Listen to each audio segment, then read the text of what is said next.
Good evening. Welcome to the Cape Charles Town Council regular meeting, August 19, 2021. Can I get a roll call? Buckholz present. Holloway present. Bennett present. O'Brien present. Grossman present. Fulmer present. Let it be known we've established a quorum. Can I get everybody to rise for a moment of silence and pledge allegiance?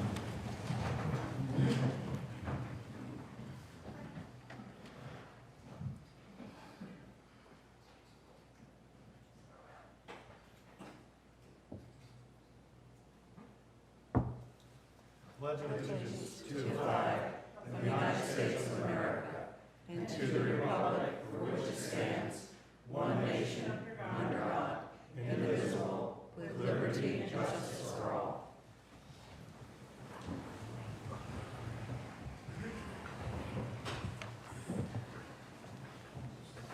Item 3, we have no recognition of visitors or any presentations, so we're going to move right into public comments. Please, everybody, 3 minutes, and state your name and address for the record, please.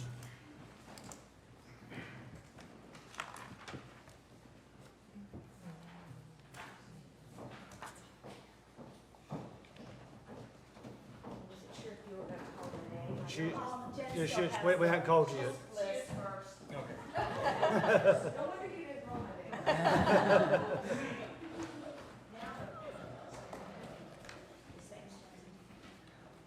Okay, Jane McKinley.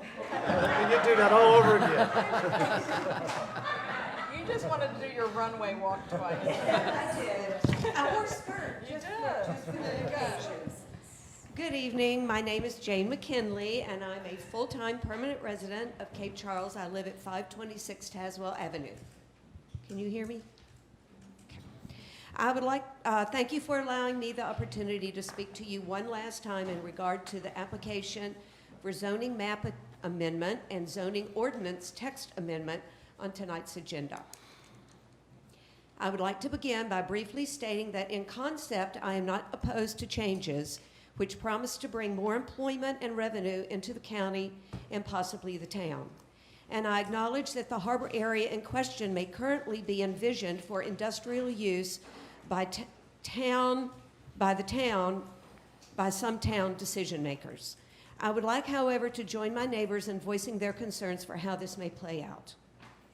There are many aspects to consider when weighing the decision to approve these changes. Personally, my greatest concern is for the Cape Charles residents' quality of life and for the stewardship of the town's and the shore's wildlife assets. The actions taken by Coastal Precast to clear-cut the property north of the Cape Charles Nature Preserve was shocking. No amount of physical man-made sound barrier and vines will replace the natural richness that was removed. And to make matters worse, the trees were then burned, adding to the billions of tons of carbon dioxide released into the atmosphere every year, due mainly to the cutting and burning of forested lands. These actions are worrisome, not only as an example of the short-sightedness of this company, but as an example of how the town will allow these things to happen in the first place. The Visions Ideas section of the 2006 Conceptual Master Plan captures many of the images that brought me to, and others to Cape Charles. These include pedestrian, bike, golf cart, walkways, boater services, park plaza, waterfront promenade, and with the harbor and marina as the commercial assets. And the 2016 Comprehensive Plan, currently under revision, states that, quote, the most desirable future development will respond conscientiously to the town's established character and natural setting. With both the M2 and light industrial sections of this plan stating that these areas should, quote, incorporate comprehensive, cost-effective approaches to resource conservation, wise use of renewable resources, and ecologically based industrial development. I encourage you to weigh these goals heavily and make a mindful decision tonight which supports the best interest of the town, its residents, and the natural beauty of this area. Thank you. Thank you, Mr. McKinley. 2 seconds. Thank you. Well done. Jim Granger.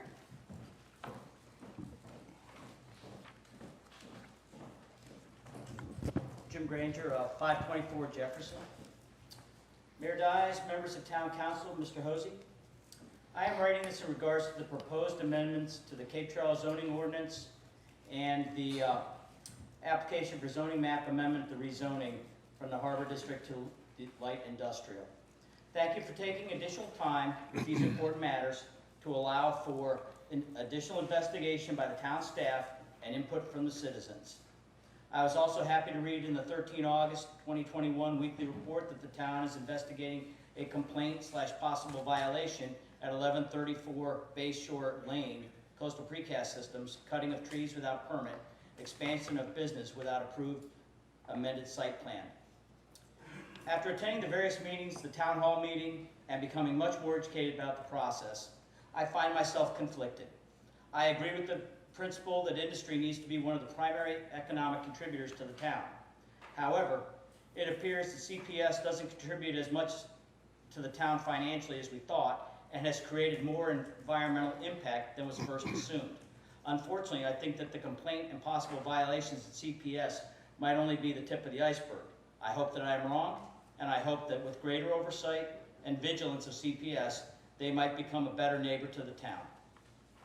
I oppose the proposed amendments to the Cape Charles zoning ordinance, section 3.14, general business light industrial H1. I believe there is inconsistent language between the light industrial wording and the heavy industrial requirements, and that needs to be rectified before I'd support it. I am very reluctantly in favor of the proposed rezoning. Assuming that everything comes together in the manner that Southport and CPS laid out, this could be beneficial for Northampton County and Cape Charles. However, greater vigilance, oversight, and transparency will be necessary to ensure that the future progress comes without negative impacts to the town.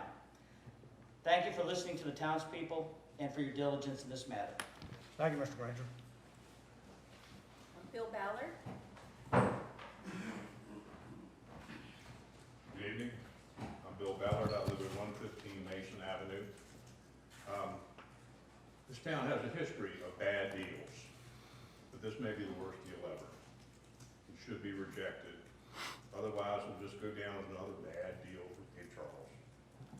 Who are the beneficiaries of this thing? Well, Southport definitely gets their money. Coastal Precast gets land for something they think they can use down the road one of these days. Coastal Precast gets used land however they want, since they wrote the amendment without adequate or proper oversight by the town. Northampton County gets a lion's share of any new tax revenue. Cape Charles gets, well, not much. Gets another poorly crafted ordinance that will serve to cause years of problems ahead. It's a continuation of a bad tax deal originated with Bayshore Concrete. It's no solution to a threatened water aquifer that will jeopardize future residential building. It gets a reputation that says the leaders of Cape Charles favor rich landowners over an industry with a permanent residence and tourists produce most of the town's revenue. Coastal Precast is going to make like $1 bazillion here. And Cape Charles will get almost nothing. The sad part is that Coastal appears willing to work with Cape Charles if someone will ask, but no one did, and it's too late to change the existing deal unless it's rejected and started over again. The town is missing a golden opportunity to address many issues and negotiate solutions. Some of these Coastal has indicated are readily on the table. Others, such as the tax inequity that has every other taxpayer in town subsidizing this plant, should be explored. Here's the opportunity to address the issue of water that one day will cause the town to stop issuing building permits for $1 million homes in Bay Creek because the aquifer is too severely threatened. More cynical people might suggest something sinister is afoot. I think it's something much worse. I think those who met many times before this was put to paper weren't smart enough to think about it, or even worse, they didn't care. Like it or not, Coastal Precast is here to stay. The delay of 30 or 60 or 90 days to rewrite the application and do it right will not change that. The welfare of this town is worth that small amount of extra time. Cape Charles is a beautiful place. It's the most prosperous community on the Eastern Shore because of retirees and tourists. The town almost didn't survive when industry made up most of the income revenue. We cannot go back to that. Despite its beauty, thoughtless action by the town will drive out the retirees and tourists who made it the most desirable place on the East Coast. It's time, not Mr. just Brown. East Thank you. Shore.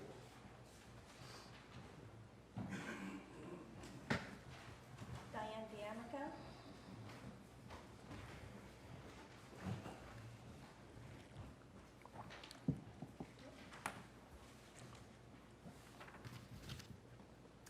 Diane D'Amico, 602 Jefferson Avenue.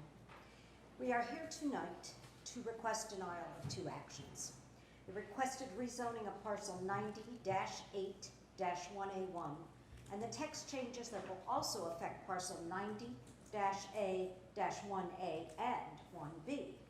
After countless hours of research during the 30-day extension and documents produced from the Northampton County Clerk's, Zoning, and Department of Revenue offices, it is evident that the chain of custody of the parcel in question, as well as other adjacent parcels, has not rendered a consistent zoning and land use designation between 1999 to the present day. From Browning Root, the developers of Accomack Plantation PUD, followed by Baymark Construction, Bay Creek LLC, the Joint Industrial Development Authority, Northampton County, and finally, to Southport investors, different zoning and land use is revealed in conflicting documents. Corresponding deeds, minutes, plats, and public meetings have not correlated to Article 2 and Article 3 of the Town of Cape Charles zoning ordinance, which is compromised from a series of piecemeal revisions and a 2008 zoning map used to make modern-day decisions.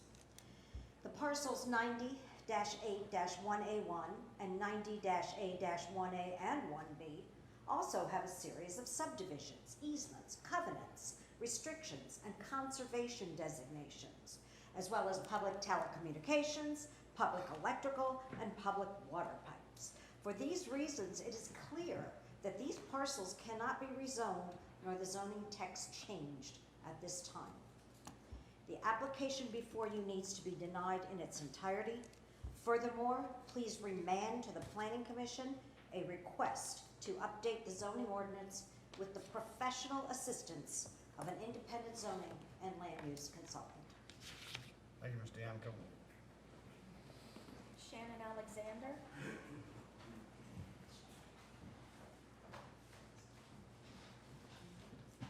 Good evening, everyone. I'll be very quick. Shannon Alexander.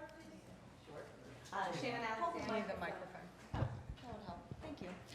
Shannon Alexander, Coastal Region Steward and Regional Supervisor with the Virginia Department of Conservation and Recreation, Division of Natural Heritage.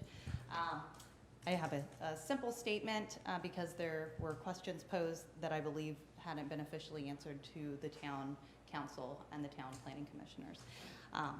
DCR is interested in purchasing and conserving properties adjacent to the Cape Charles Natural Area Preserve. DCR currently has General Assembly approval to add contiguous properties to Cape Charles Natural Area Preserve. The timing would be subject to availability of funding as well as a willing landowner. Thank you. Thank you very much, Ms. Alexander. Lori Smith.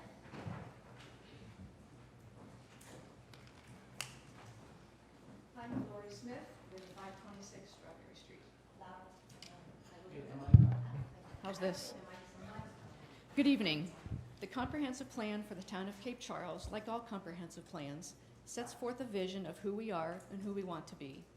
It looks at the town as it is now, not in 2016, and then it speaks to our future. But even though it's a legal document, it's still a wish list. What is not a wish list is the zoning ordinance. That is the law. It's how our comprehensive plan is put into legal practice. It can be amended and interpreted in whole or in part, but not to suit the whims of the moment. It is not intended to be reactionary. For example, I'm aware that the Board of Zoning Appeals recently denied an applicant who wanted to replace 6 car parking spaces with a 12 golf cart parking spaces instead. It wasn't denied because it wasn't a good idea, but because it was not permitted in the zoning ordinance. However, they then directed the zoning administrator to advise the town council that this section of the parking ordinance needs to be reviewed and rewritten. Why? Because the situation will rise again in the future and should be treated with standards and requirements that apply to all, not to one, but to all. Now, this is when we change the zoning ordinance.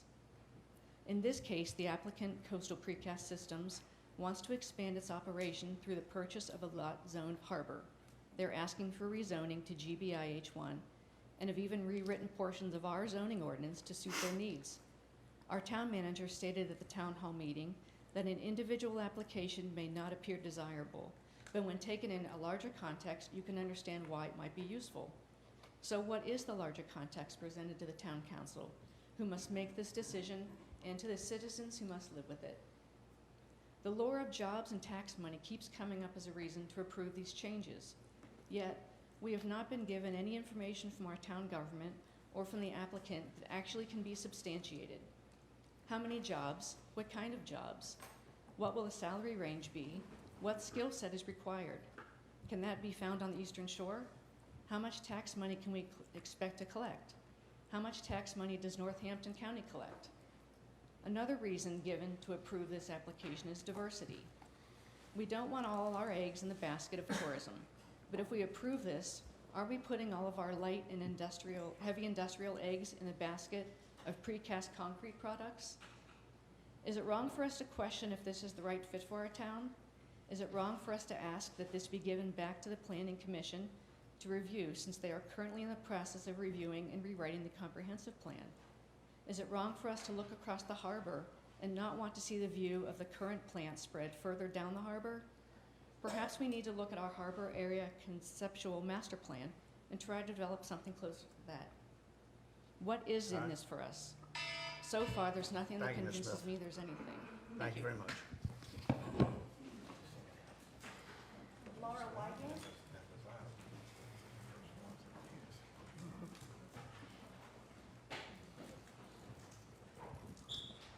Hi, good evening.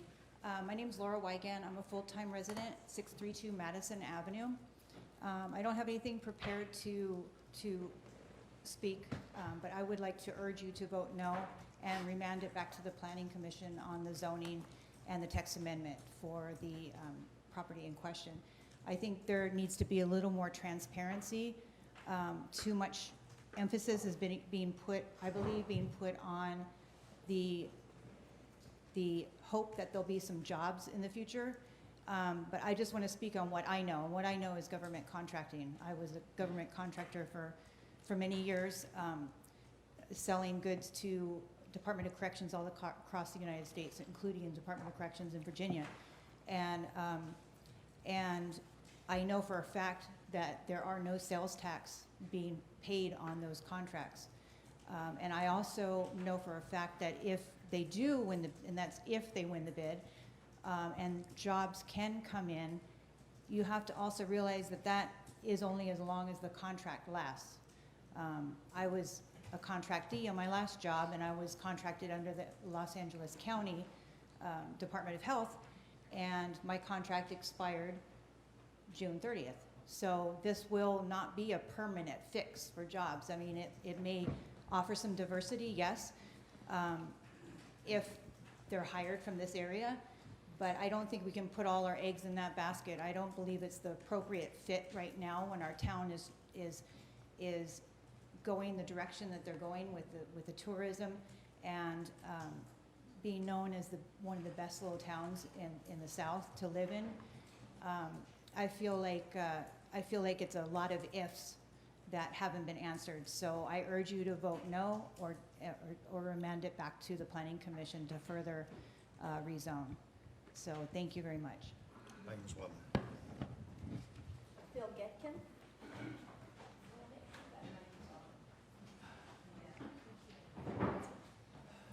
Believe it or not, I just took a shower about an hour ago, but I'm from Children's Garden. Kids Garden. Here I go again, it's time for another one. I'm Phil Getkin, 602 Jefferson Avenue. I'd like to preface my comments with a little statement. Lots of people have been involved in this process. Some are for the rezoning, many are not. Some have detailed knowledge on zoning, others know the history of the town. Others have business acumen. Some have important positions in the town and elsewhere. Some have extensive knowledge about nature and our incredibly important ecosystems, but most are just concerned citizens. Three important things that all of these people have in common are things that we need to bear in mind include everyone here is a citizen of the community. Every single one of them have equal value. And finally, they all live this town. We're all in this together, so hopefully we can just remember that. After listening to the many arguments, both for and against rezoning and text amendments, I urge the town council to deny both requests. Just a couple comments.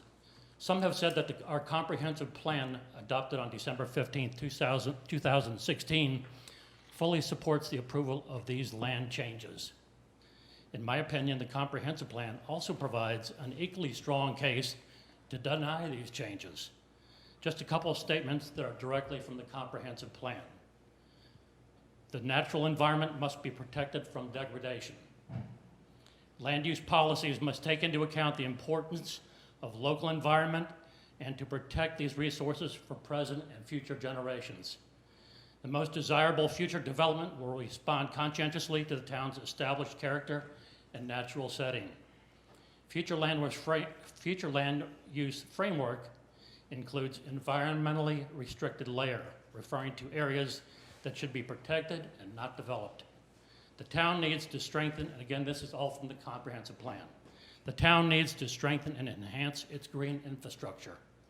Protecting open space and view sheds should be a priority. Since the last comprehensive plan was approved, much has changed in the town of Cape Charles. In many ways, the Cape Charles of 2021 barely resembles the Cape Charles of only 5 years ago. Any significant changes to our zoning should be deferred until the new comprehensive plan has been completed. Also, many people have said that we need to diversify our economy. We cannot put all of our eggs in only the tourism basket. I agree, but doubling the size of a single existing corporation is not diversifying your economy. For example, if one was diversifying her or his investment portfolio, they are not adding more of an investment they already own. They are looking to add a different stock, bond, or other investment instrument to protect their entire portfolio. Thank you, Mr. Good. Thank you. Gary McKinney?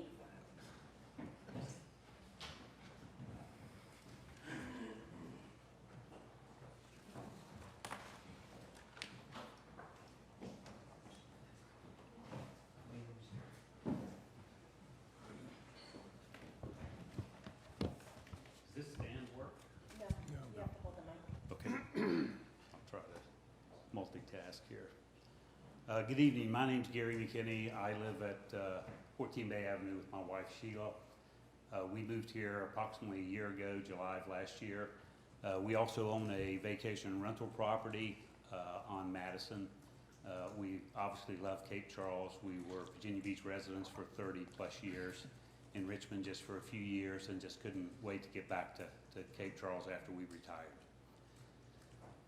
I want to come at this from, maybe it's not a different perspective, but it's with regard to the conceptual master plan and design guidelines for the harbor. But before, and I'm not sure how best to get everyone to look at these blow-ups, but in my opinion, it would be a mistake for this town to support the rezoning, and in particular, language changes to an existing ordinance, just for the convenience of two parties. I'm not suggesting that changes don't need to be made. I've spent a lot of time recently reading through them, and clearly they're confusing. And as folks said earlier, they're maybe not mistakes, but they're problems within them. But we need to do that as we do our comprehensive plan. That's the right time to do it. It's the right way to do it. I would like to read, if I could, just quickly with regards to this plan, and maybe if I can just lean these up for, and I know you guys have probably seen these, and we can lean them up for the other folks to see them later. This one in particular shows a plan that was adopted by the town. And as I read that language, I ask myself, well, what does that mean when it says the town has adopted this plan? But it clearly has a vision with it. And if I could just quickly read the vision.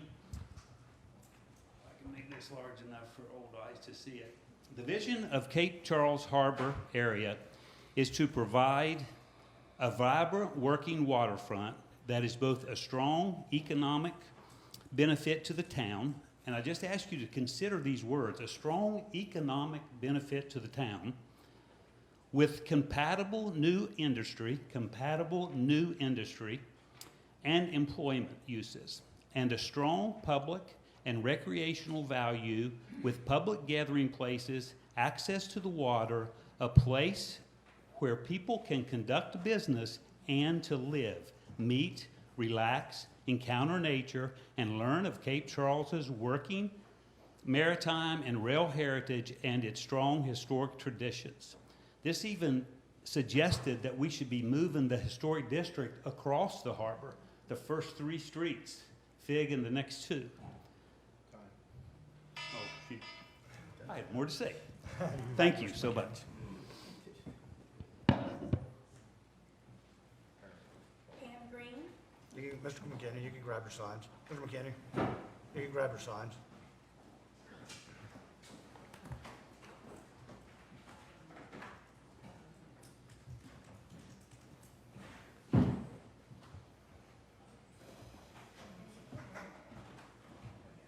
My name is Pam Green. I live at 645 Tazewell Avenue. Gary and I were thinking along exactly the same lines. Can I give him my 3 minutes so he can finish what he had to say? All right. Again, my name is Pam Green. I'm a registered voter living at 645 Tazewell Avenue here in Cape Charles. I hope the Baldwin family and Southport investors will give serious consideration to the offer to buy the property at issue from Virginia's Department of Environmental Quality, rather than continue to seek the zoning changes to facilitate the sale to Coastal Precast. It can help Cape Charles realize the goals set out in the harbor area master plan and conceptual guidelines, the sketches you just saw. It can also honor one of the Eastern Shore's oldest and most prestigious families. It would be a powerful legacy. I request the council decline to approve the requested zoning changes. And I believe the council should stick with the vision as stated in the community strategic plan as outlined and approved by the town council earlier this year. It says, preserve our vision, preserve our historic, natural, and cultural resources while fostering a sense of community that enhances well-being and prosperity now and for generations to come. We, the residents and voters of Cape Charles, should stick to that vision, and I'm asking the council to do the same. The council, as a governing body under the Constitution of Virginia, who derives its power from the people, are the people's, quote, trustees and servants, and at all times amenable to them. Article 1, Section 2 of the Constitution of Virginia. Please adhere to the will of the people of Cape Charles and conduct your activities in compliance with the 2021 Community Strategic Plan and refuse to make the requested zoning changes. Thank you. Thank you very much. That's everybody that's signed up, but I do have 9 emails that were submitted. Ready when you are. You're up. Okay. First one is from George and Nancy Proto. That's 607 Pine. It says, Mayor Dyes and members of Town Council, we are writing in support of the rezoning application as noted below. Application for zoning text amendment, the Cape Charles zoning ordinance, section 3.14. Allow assembly and or storage of products as a by right use under section 3.14B, subsection 14. 2, allow buildings up to 75 foot in height with the required setback of 125 feet through a conditional use permit, section 3.14C, subsection 2. 3, other minor changes. Application for zoning map amendment, rezoning 1201 Bayshore Road, tax map number 90-8-1A1 from Harbor District to General Business Light Industrial H1. We initially purchased property in Cape Charles in 2000, intending to retire here. We took up permanent residence in the town in November of 2011, having built 2 homes. One is our permanent residence at the address above and another as a year-round rental. We have both been actively involved in community service to Cape Charles and Northampton County. We are committed to Cape Charles and wish to see it be successful as a matter of principle, as well as having a vested financial interest in it. We recognize the genuine concerns of those who have expressed opposition to this rezoning. Upon examination of the existing and proposed changes, it appears that most of the objections raised are to things that can already be done under the existing plan. The 75-foot height limit proposed is by conditional use and so can be controlled on a case-by-case basis. We suggest as a compromise that the remaining item, outside storage and manufacturing, might also be by conditional use to allow for control in the future. This area is desperately in need of good-paying jobs to attract people to broaden the tax base so as to maintain and improve the area without burdensome tax increases. Cape Charles needs to be more than a simple resort town. It is inconsistent with our history and would make us far more exposed to the vagaries of economic downturns than having a mixed approach of industry and tourism, and for these reasons we support this rezoning. The appeal of Cape Charles to us is its diversity and the feeling that it is a real town where people work and live. We are at risk of losing that with the focus on tourism and the increasing number of vacation rentals. Expanding coastal concrete provides much needed jobs for year-round residents who will become part of and enrich our community. Regards, George and Nancy Proto.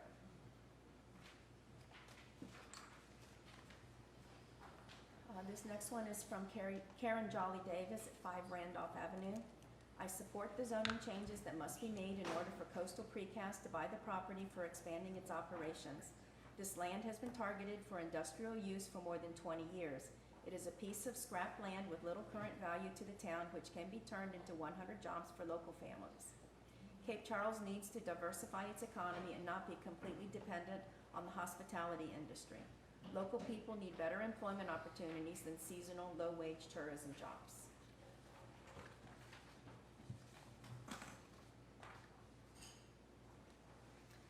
Next one is from James Metz and Suzanne Hallberg at 2 Randolph. My wife and I own the house at 2 Randolph Avenue. We are writing to request that an impact study be undertaken before amending the zoning regulations covering parcels 90-8-1A1 and 90-A-1A. Given the damage that was done to the Cape Charles Natural Area Preserve by Phase 1 of Coastal Precast Systems expansion, I trust the Town Council can understand why some property owners in Cape Charles are requesting that all stakeholders in the town of Cape Charles be made aware of what Phase 2 will entail. The impact of operating a concrete plant has already demonstrated long-term effects that have constrained the kind of development that can take place south of the harbor. Don't compound the problem by failing to take the time to study and publicize the impact of expanding Coastal Precast Systems operations. We would like to conclude by quoting Joni Mitchell, "Don't it always seem to go that you don't know what you've got till it's gone?"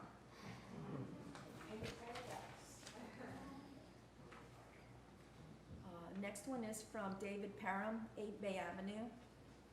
I am writing to request your support in denying the zoning text amendments to section 3.14, general business light industrial H1. No definitive use or timing of use for these parcels 90-8-1A1 and 90-A-1A have been identified by either Southport Investment or Coastal Precast. Without knowing what these parcels will be used for or when, it is incomprehensible that the Town Council could approve the zoning text amendments as proposed. Coastal Precast has stated they do not plan for outside manufacturing on these parcels, yet one of the requested text amendments would allow for outside manufacturing. There is too much uncertainty related to topics such as tax revenue for Cape Charles, employment for Cape Charles and Northampton County residents, and impact on Cape Charles residents, businesses, and tourist trade for a comprehensive economic assessment to be prepared and analyzed. To my knowledge, none has been accurately completed. In addition, without knowing what activities will be conducted on these parcels, performance of an effective environmental impact study, along with a thorough investigation of the potential negative impact to the Cape Charles aquifer and water supply cannot be adequately evaluated. Not knowing what type of manufacturing will be done at the site would make it difficult to know how much water will be used and potential impact on the town's water supply. For Cape Charles, the fresh groundwater is restricted to the Columbia Water Table Aquifer and significant portions of the Yorktown Eastover Aquifer. Both the town and the parcels in question access these aquifers. For parcels which currently have no identified use at this time, with so many unanswered or unaddressed questions, it seems unreasonable and illogical for zoning text changes to be accepted. For the town council to approve these zoning text amendments without truly knowing what the intent for these parcels is and the potential negative impact on the town of Cape Charles would be very disappointing and, in my opinion, a dereliction of duties. Therefore, I strongly request your vote in denying the zoning text amendments.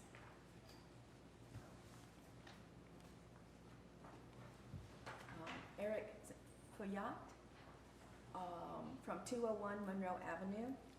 After days of meetings with some of you, management and owner of Coastal Precast Systems, and the town hall meeting, I reached the conclusion you should ask the applicants to reapply for the rezoning and the ordinance amendment. Let me explain. The map presented at the August 10th town hall meeting shows wooded buffer zones, a major improvement from earlier presentations. However, some of the zones are too narrow to be efficient, and more importantly, it should be in writing for the town to enforce it. Paul Orgachuk, Precast co-owner, told us repeatedly that his company wants to do indoor manufacturing. Then let's remove the outdoor manufacturing from the amendment. The only reason he insists on keeping it is because it gives additional value to the properties for a new owner-operator. And then what will the town do? Too late. To tell you the truth, I was shocked to learn that the mayor, at least one council member, and the town manager met with the applicants and did not mention the absence of proper in the application to reject it. Excuse me. The absence of the due diligence by the Planning Commission is also shocking. The town manager never responded to my letter asking how Cape Charles benefits from the rezoning. He tried August 10th and failed. Yes, the county benefits, not our town. I guess he discovered that many of the citizens are educated and understand finance. It would have been appropriate and honest to show the real contribution in US dollars of precast to the town. I hope you will reach the same conclusion as I do. Yes, let's give an opportunity to precast to expend, but not at the expense of our quality of life and the one of our visitors. Let's review a new application that includes adequate wooded buffer zones and eliminates the outdoor manufacturing. I am sure the process should not take long and will not penalize the applicants. No urgent need to use the properties. I am confident that you will do the right thing on the 19th by rejecting the current application.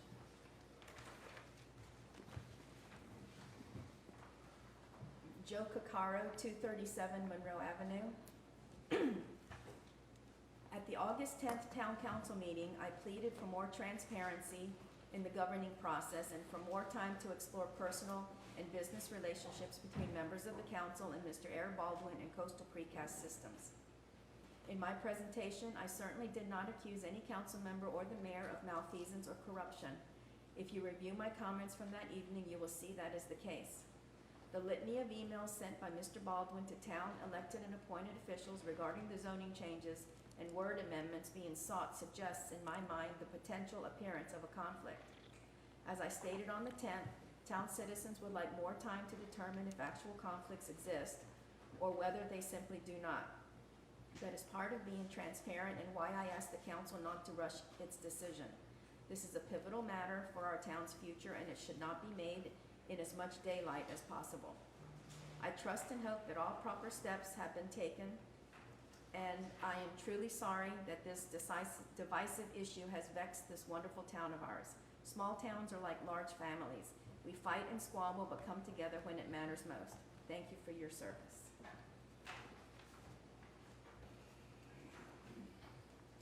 Joanne Bowick, 526 Strawberry Street. A comprehensive plan needs to be completed every 5 years. There is about 4 months left in 2021 to update and revise the comprehensive plan from 2016. Cape Charles looked much different in 2016, and therefore it's imperative that the comprehensive plan be completed before any zoning changes occur, especially those with far-reaching consequences, such as the one currently being proposed, Harbor to GBI H1. It is in the best interest of all of Cape Charles for the town council to send the zoning request and text changes back to the Planning Commission so they can address zoning changes that affect the whole and not any individual entity. The comprehensive plan needs to be updated to assure the future of Cape Charles is inclusive for all and considers health, safety, and public welfare, as well as intentional future growth and fiscal well-being. A feasibility study needs to be conducted to see what industry growth is needed in Cape Charles, who is driving economic development. As they say, don't put all your eggs in one basket. However, that is exactly what the Town Council appears to be doing with Coastal Precast. What is the real benefit and at what cost? Coastal Precast is a neighbor, but I hesitate to call them a good neighbor. A good neighbor does not crank up their lawnmower at 5:22 a.m. Just a few days ago, the clanking of machineries could be heard loud and clear. A good neighbor does not blow dust in your face, yet that is exactly what Coastal Precast did to the businesses and patrons walking on Mason Avenue this week. These examples are not the exception, unfortunately. Jobs, yes. That is quite the hook for the public buy-in. What jobs? Coastal Precast has had a job for heavy equipment operator, experience required on Indeed.com for over 27 days. Can it be assumed that the skill level needed for employment at Coastal Precast will come from outside Northampton County? Of the 80+ employees that live in Northampton County, how many of those are people who are recruited and relocated here rather than residents? Coastal Precast has 2 other locations. Why haven't they pursued the wind projects through those locations? There appears to be a lack of oversight with zoning ordinances when it comes to Coastal Precast. Who is responsible for making sure zoning laws are followed and enforced? Before a shovel is put in the ground or a tree removed, permits are required. Yet that has not happened with Coastal Precast. Understaffed? Then it's in the best interest of Cape Charles to make the necessary staff changes and or additions. Anyone who has built a home or renovated a home knows the steps necessary for site plans and permits. Why should the homeowner be held to a higher level of scrutiny? In the best interest of the citizens of Cape Charles, the Town Council needs to move all text changes to the Planning Commission. Town Council needs to delay any rezoning until text changes are approved.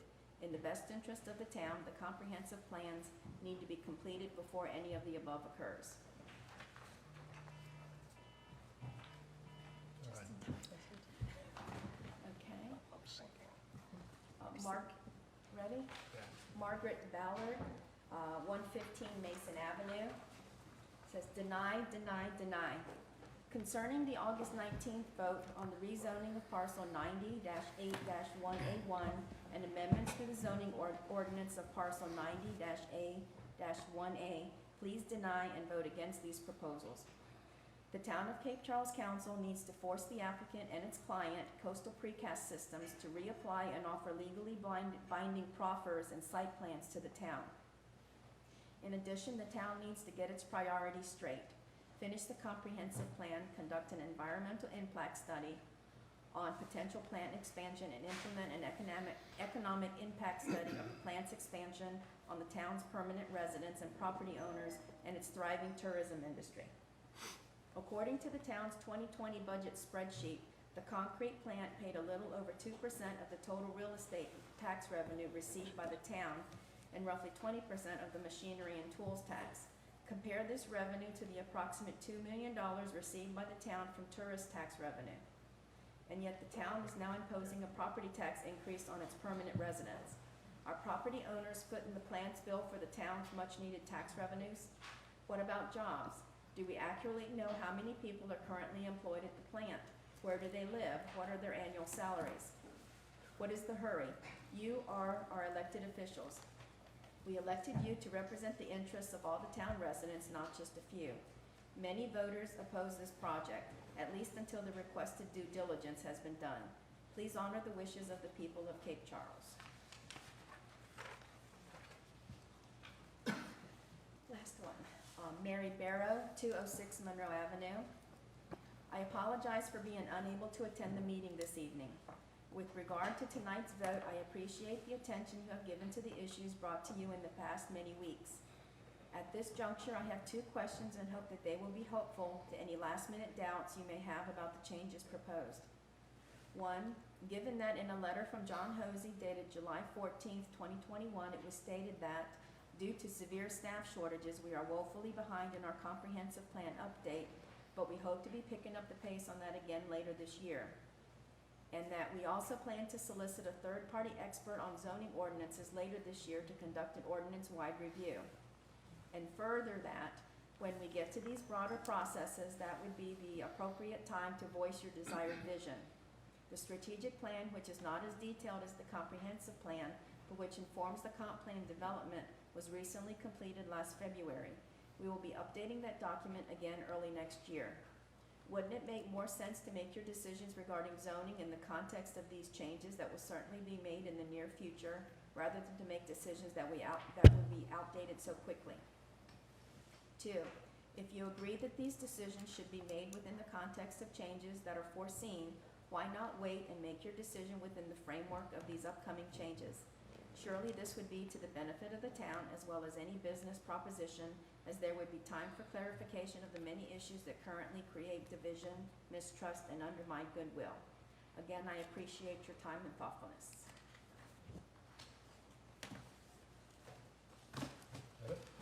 Thank you so much. Thank you all very much for your comments and stuff over this period. I do appreciate it. Up next, approval of the consent agenda. I can't see that with my glasses on. It includes approval of the agenda format, approval of the minutes, and approval of the June 30th, 2021 financial report. Can I get a motion to approve the consent agenda? So moved. Second. All in favor? Aye. Opposed? Thank you very much. Item 6, unfinished business. Proposed zoning ordinance text amendment, section 3.14, general business light industrial H1. Mayor, can I interrupt for a minute, Yes, sir. please? I want to respond to Mr. Joe Coccaro's email of August 9th, 2021, in which he asserts that I may have a conflict of interest regarding these agenda items 6A and 6B. I want to assure everyone that I take this very seriously, and I also take it very personally. I'm not sure from the email if Mr. Coccaro is giving his opinion, or is he giving the opinion of this group that has been formed. Mr. Coccaro questions my relationship with Coastal Precast and with Air Baldwin. And secondly, my interest in Coastal Precast, my firm's interest in Coastal Precast, and my previous firm's interest in Coastal Precast. So I'd like to address the second one first, which is my firm's and previous firm's relationship with Coastal Precast. Mr. Coccaro states, and I quote, "There is a disturbing and growing sentiment among concerned Cape Charles residents that Coastal Precast has been a client of yours and or of the firms you have worked for." And he follows that statement with, and I quote, "I know not if any of these claims are provably true, and admittedly, some of this appears purely anecdotal." I have to say, how dare you, Mr. Coccaro? You don't even know me. Nor do you have any idea what my current firm does, what any firm I've ever worked for does, or that the fact of the matter is that I don't have any clients of my own. And I'm reading this so that I can try to stay on point because, again, this is very insulting. Mr. Coccaro, if you're going to question my professional integrity in public, you better bring some facts, and you've provided not a single fact. Supposition may work fine in the journalism world. It doesn't work at all in the engineering world. We deal in facts and facts only. I'm not aware that the current firm that I work for has ever provided any services to Coastal Precast in any capacity. Prior to working with this firm, Coastal Precast didn't have a presence in this area, nor did it have a presence in any other area that I worked. And I've never been associated with them, either directly or indirectly. So the claims against me are baseless. The first allegation has to do with, as you call it, and I quote again, a litany of emails obtained through FOIA requests that shows without ambiguity that you personally have been contacted by or possibly in discussions and meetings with Coastal and Air Baldwin regarding their zoning application. I'm not sure that I fully comprehend that statement because it says, first off, without ambiguity, and then secondly, that I've possibly been in discussions. So am I in discussions or not in discussions? Years ago, I was appointed the council representative to the harbor, which involved periodic meetings with the harbor master and other entities around our harbor. I've also been the council representative on the Harbor Area Review Board since its creation. I've continued in both roles over the years, and as such have had conversations with numerous entities who expressed interest in or were just fact-finding to determine whether to invest in our town. AIR has significant holdings on the south side of the harbor and has been a party to many of these discussions. It's my belief that this is a routine part of being on council, and I would wager to say that most of us, if not all of us, have had these conversations at one time or another with any number of people interested in starting a business or investing in our town. These typically occur outside of a formal meeting setting. I don't know personally any of the principals of Coastal Precast, and I don't recall ever meeting with any of them outside of a council or planning commission meeting or without the town manager present. At this point, Mr. Cuccaro, it is neither your place nor my place to determine if I have a conflict. It's the job of the council. So if the council will discuss this, I'm happy to abide by any decision you reach. Thank you, Mr. Vice Mayor. Does members of council have an issue with Steve weighing in on the next? Can I just see? I do not. No. So, Mr. Bennett? I just want to make a comment that it's very easy for all of us to be copied on an email. That doesn't mean that we support what is the content. And I think that's important when you look at FOIA requests. Just because someone is copied on an email does not say that that person has engaged in any conversation. I'm copied on a lot of things that I have no idea about. And I'm not really sure why I'm copied, but we are. And I think that's important to know, because I know that's how a lot of this came about. And I think it's important to state that. If I can just add to that real quick. I think the people who spoke tonight, were quite respectful, and we've heard a lot of really good input throughout the past 30 days. I want to completely support what Steve said, and I have found it very troubling that some people who, given the extra 30 days, were unable, like some of their colleagues, to actually raise substantive issues, decided, hey, let's just start accusing council members and staff of something because they meet with interested parties, which has been mentioned is our job. I was really troubled when one person who actually, as part of their interest group, has met repeatedly with staff, but they felt somehow their cause was better than a commercial one, so that their lobbying was different. That's just really distasteful. If all you can come up with is assuming wrongdoing because you can't find facts, this does not belong in public. And if you want to lose my ear, that's the best way to do it. Everyone up here works hard. We do it for the town that we love. And don't anyone tell me that you're maligning people up here because you love this town. It's not true. And I will say, I will pinpoint, because I remember the mayor told Mr. Cuccaro, even though I was not here, I watched it, to come to this meeting and read his emails aloud. And I do recall the accusations he made at that meeting, and they were more direct than he has implied in his written comments tonight. And I think it is absolutely cowardly that he did not show up in person to answer that. So shame on you, Mr. Cuccaro. I would like to add to that as well, and again, I got elected to this position mainly because. I got elected to this position mainly because the people in this town trusted me.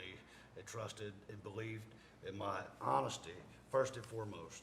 And to get accused of going around and under dealings and to help people out, it's not me. I've worked with the vice mayor, as he's right, he sit on the harbor area review board as the council person, and I was the harbor master that he met with frequently, and we went over stuff and different things, and both of us at the time, I mean, I was working my end too, and I was trying to get business in, or tugboats in, and everything else, trying to build up the harbor. So it's what we do as town staff and elected officials. We try to help the economics of this town the best we can, and we listen to everybody, we listen to you. But for somebody to stand up here and say, well, really to talk about my integrity, I'm sorry, that part there, I've done a lot of bad in my life, but I can tell you right now, that's not something that I've done, so, but anyway, we shall move on. So we don't want you to recuse yourself? We do not want you to recuse yourself. Thank you. Mr. Hosey. Thank you, Mr. Mayor. So we are now on item 6A on unfinished business, which is the proposed zoning ordinance text amendments for section 3.14. As a refresher, as a reminder to everybody, this item is currently on the floor and active. You voted, there was a motion to approve and was appropriately seconded at the last meeting to approve the request as presented, okay? The subsequent motion to delay to this meeting has been satisfied. So the motion is now active again. But, so with that said, I also would like to express my appreciation for everybody who's participated in the process, regardless of what you think or feel or what your position is. It's just important to participate, and thank you for doing that. I will say that having the time to go back and review this and listen to people and pay closer attention to some of the wording, I thought that there were some things that were valid, that were brought up, and should be considered for correction, perhaps. And again, we're referring strictly to the text amendment. I guess I want to clear this up again, make sure that the public and the council understands. We have two distinctly different actions going on right now. There's a pending request to rezone a parcel of property. That is not what we're talking about. That'll be the next action, okay? What we're talking about right now is just the text changes for light industrial, okay? Just so we're clear. What was noticed and what was brought out in a lot of the discussions was that some of the inconsistencies in the way our zoning ordinance compares to itself. And I've acknowledged this in the past, and I've been talking about for a while the fact that we need to hire a consultant to come in and do a zoning ordinance-wide review to do an administrative update and to help address all these inconsistencies. I'm not saying they're wrong, I'm saying they're inconsistent. All right, so can I just make clarification? For an administrative change, right, as opposed to substantive for what each district is supposed to encompass, you're looking for consistency and consistency with state code. That is correct. So that's an important clarification Councilman Grossman made. What I'm interested in is cleaning it up. There is another process that needs to occur, and that is tied to the comprehensive plan. Right. So as was spoken to tonight, changing the vision, for the town, what we're trying to do, that's part and parcel to the development of the strategic plan and the comprehensive plan, and the zoning ordinances flow from that. So yes, there's kind of two processes going on. So, but I'm dealing more with the mechanics of it, and when you look at the mechanics of it, there are some inconsistencies. One of the ones that was noted was that of the uses that are had been suggested for use for this property. There's two. One was the manufacturing, assembly, and storage item, and another one was open outdoor storage. Both of those items are listed under conditional use in heavy industrial. They are by right uses in light industrial, and that's odd. Typically, you would have more stringent conditions in light industrial, and you allow a little bit more latitude in heavy industrial. So it did seem unusual. It's one of the inconsistencies I'm pointing out. It appears that it was cut and paste from one to another during construction, whenever that occurred.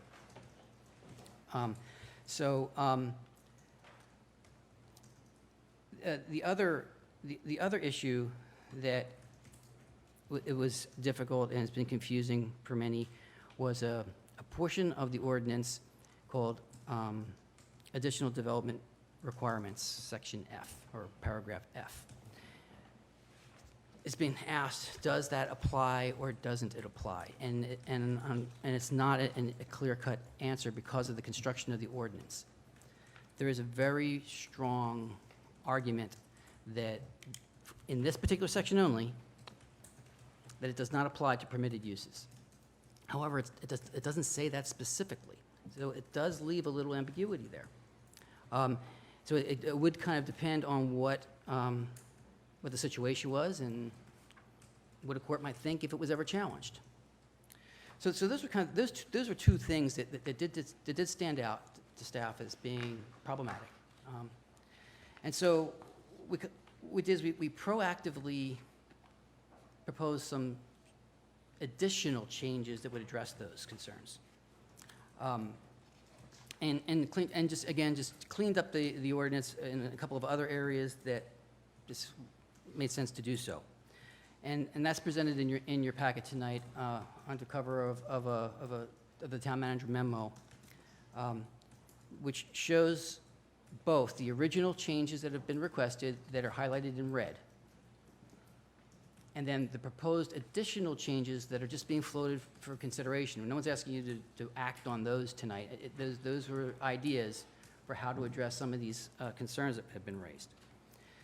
The primary ones would take the two uses that are currently by right in light industrial and move them to conditional use. So it would be consistent with what is done in heavy industrial. That was one suggestion, or that was kind of one of the two big ones. The other one was for paragraph F. Rather than leave it with ambiguity, the suggestion was let's just tackle it head on and say that it does apply.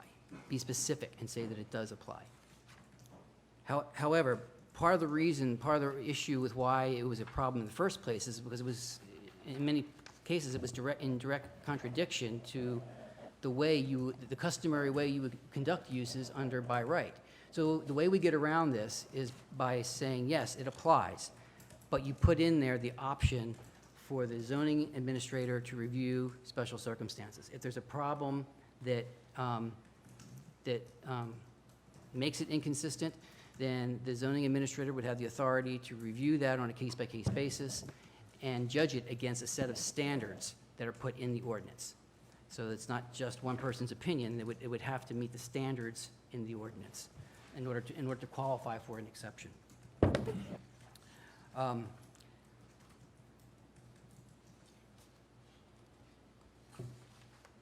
There's a number of other smaller items that were suggested in green. First was just a clarification on the definition of what PUD document, planned unit development document we're referring to. There was a suggested change in the conditional use request for the 75-foot building potential. Right now, there's just a requirement, or what's being asked of you right now is that if you approve it, it would have an additional setback from a residential area. One of the thoughts was to make that same distance for all boundaries, not just residential. Again, these are just thoughts, nothing hard. Also,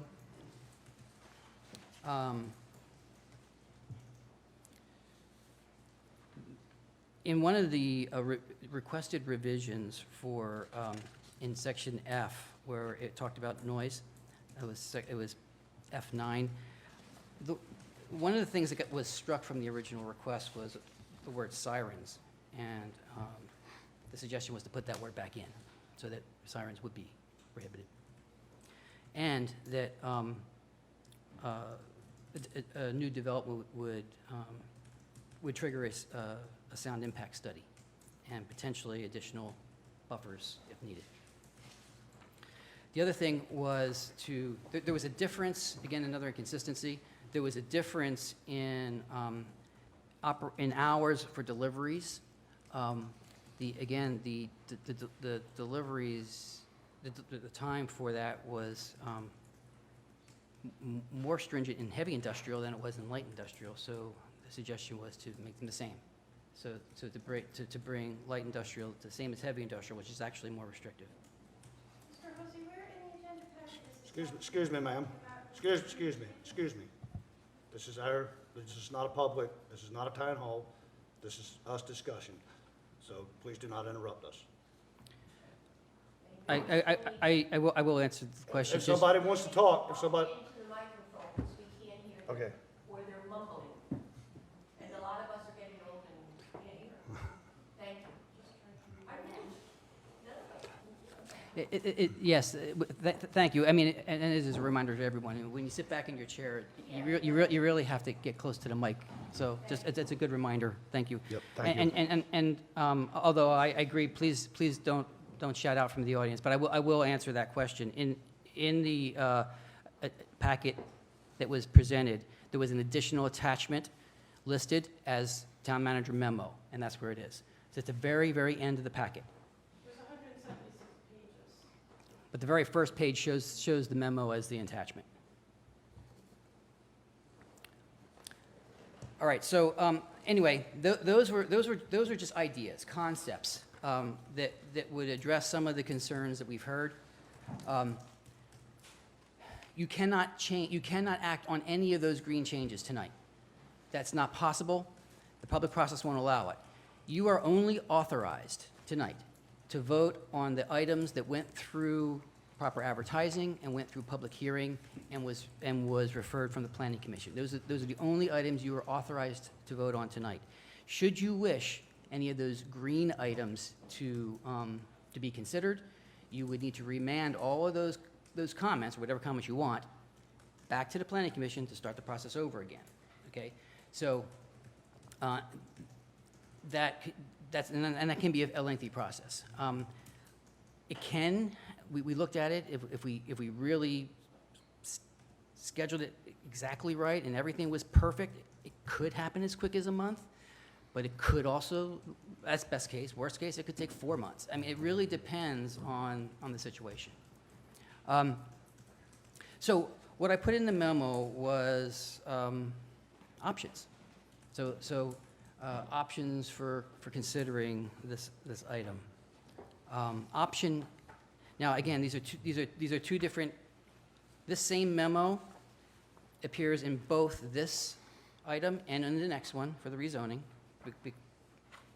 because although they're two different items, they are related. So. John, may I interrupt for a second? Sure. Because it is hard to find the content that we're talking about. And it is on page, just had it, 95. 95. So 176 pages is hard, so I just First looked it up page. online. So it's page 95. Yeah, I just meant on the very first page that shows what the item is under attachments. It shows that there's a town manager memo under attachments on the first page, but you got to go to the end of the document to find it. So 95 if you're looking online.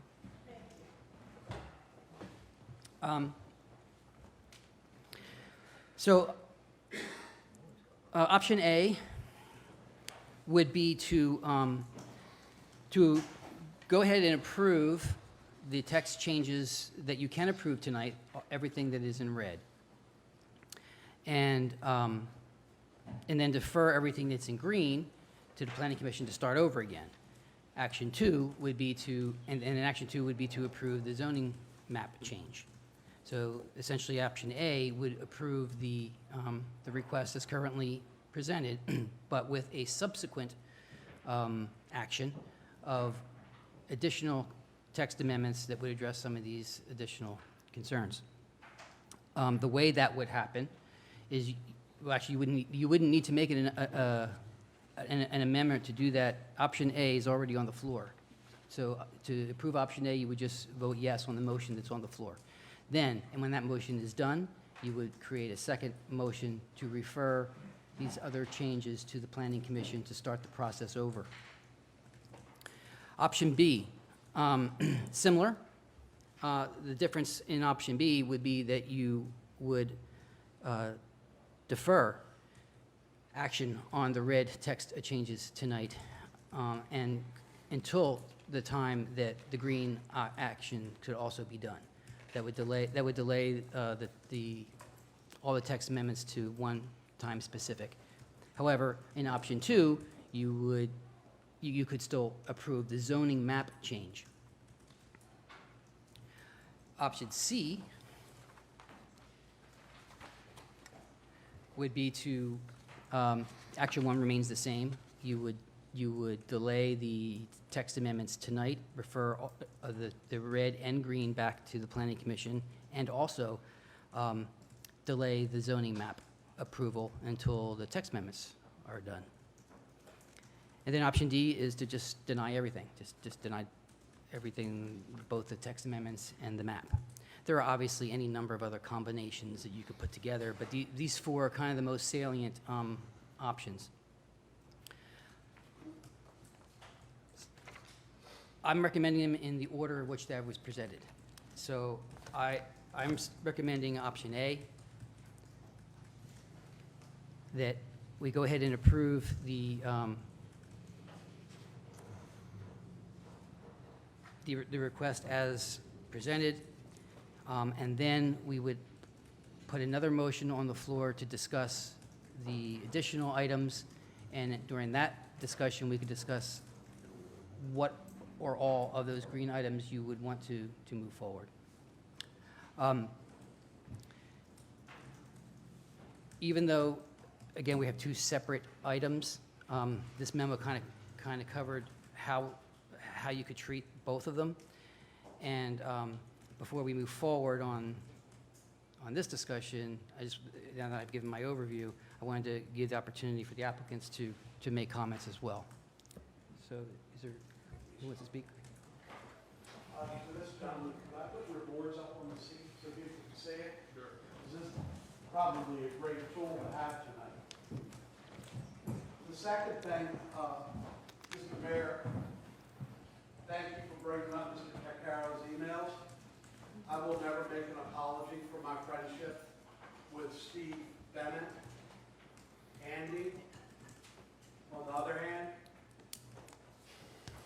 he and I have gone our own ways since he decided to look like Richard Stevens, or Simmons, or whatever. He's very healthy, and we've kind of gone our own ways.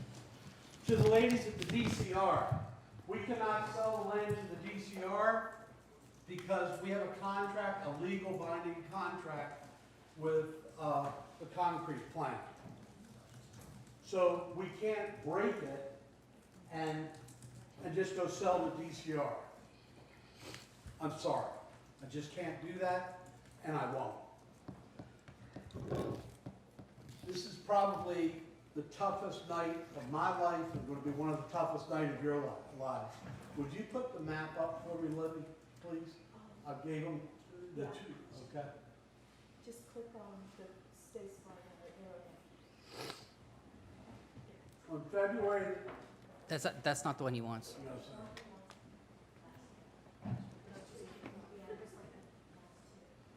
We'll start with that. On February the 28th, 2008, my father made an investment. My sister and I are a minority to try to bring jobs back into Northampton County. And he bought this land. He's never made money on it. And at that date, we were told that they would change the zoning to make it more business friendly. That was in 2008. Also that year, after we got it under contract, the town changed what is now Harbor and what is now DCR 8/2020 from light industrial to Harbor. What I've learned in the last week by the people who paid for all this, which is the federal government, the state, the county, and the town that developed the Port of Cape Charles Technology Park, was I've learned that it's possible that the town has made a mistake by changing that to Harbor, and it wasn't done properly because the grants were all, its intent was to be an industrial park. And it's kind of interesting how those documents lay out and then what happened. The Harbor District zone there, the interesting thing about that one, including including what the boatyard is that, you know, the boatyard is Harbor District. And people don't even realize it. We can't even have a boatyard there by right. As you know, Mr. Mayor, Steve knows, it's a special use permit because our zoning is that's kind of crazy. So here we are, we buy this land to hope to create jobs. This money doesn't need anything to my father. You said that would be a great thing for our family. I'm sorry that our donation for the Rosenwald School and that job training center and the Gardens and Air Hall aren't enough. But it was to create opportunity. And what's happened since 2008, we've made the strict restrictions tighter and tighter and tighter. There's 269 acres of industrial land in Northampton County. Can you show that next map? In this county, you'll see some pink areas up there, 269 acres. There's 540,000 total acres of land, and of the 269 acres, 120 of that is the STIP park, or 100 of that is the technology park, and all the other pink is used except 18 acres in Sheridan. So I asked this council tonight to think about your kids, your grandkids, Andy, Smitty, you guys have children here. And some of you all have grandchildren coming here, and we decided to keep this, invest in this industrial park so people had a way forward. And back then, that town council was agreeable to change things. Matter of fact, the tight restrictions on that zoning lightened up on December 31st, 2008, which was about 10 months after we bought it. So, if we wanted to clear trees, we could have done it. We could have done it in the past year. We didn't do that. But if you were a person and you wanted to make sales for a sailboat, or if you wanted to have a wood shop, it'd be really hard in this current zoning. And for a month, and I've been pretty upset, I'm pretty ashamed about how I've acted. I've watched everybody talk about Cape Charles. I've never heard one person talk about Northampton County. And that this park is in this county. When this park was bought, not from Bay Shore or Bay Creek or any Dickey Foster, it was a direct transfer from Brown and Root to the county system. There were 5,000 kids in our school system. As of 4 o'clock today, there are 1,344. Because we don't have the seafood companies, we don't have the produce companies for these kids to work in. So our family said, why don't we gamble a little bit here and take some money that my father was nice enough to invest to try to create opportunity. I've seen 5 town managers talk about changing zoning, and I've never seen it done. Mr. Hosey said he'll do it later this year. These guys are being asked to vote on a really tight restriction and push opportunity for the next generation further away. One of the tragedies here is tonight, there's not one Board of Supervisor in this room. And your representative Board of Supervisors isn't even in this room. And they take the lion's share. Well, with communication, I've learned in the past week and at 2 o'clock today how we can get more share. But there's no bigger bark than a dog who's not here to represent its owner. And this is a mistake, and I'm sorry that there's nobody here because they take a lot of taxes from you. I'm going to ask you to make a decision tonight to make opportunity easier. Remember what the working waterfront is. Remember why the dredge grants are there, the breakwater grants are there. Every one of them are for working. Not one of them is for tourism. And I like tourism. I know. I built the yacht center. We're working on the expansion now. But I don't want to just think about 33 angry people. I want to think about 11,000 people. This is the most extraordinary town council I've ever seen in many ways. Every one of you come with an extraordinary set of skills, more so than the past, and I'm not saying anything negative about the past. Andy, independent business owner in this town, in this county, and he supports so many people. Tammy, a history of being in the people business before she got here, and has a B&B that has business beyond tourism, and business people who stay there. Steve, not only does he have an MBA, which is important for some people, he's also an engineer, so his information is accurate. And by the way, Steve has come down on me pretty hard a couple of times, so everybody thinks it's always rosy. It ain't. He can be an ass. We got Smitty, and he probably knows the water and what this harbor represents more than anybody in this county. He's worked the water, he's worked the waterways, he gets it. Ellen, I don't know you well.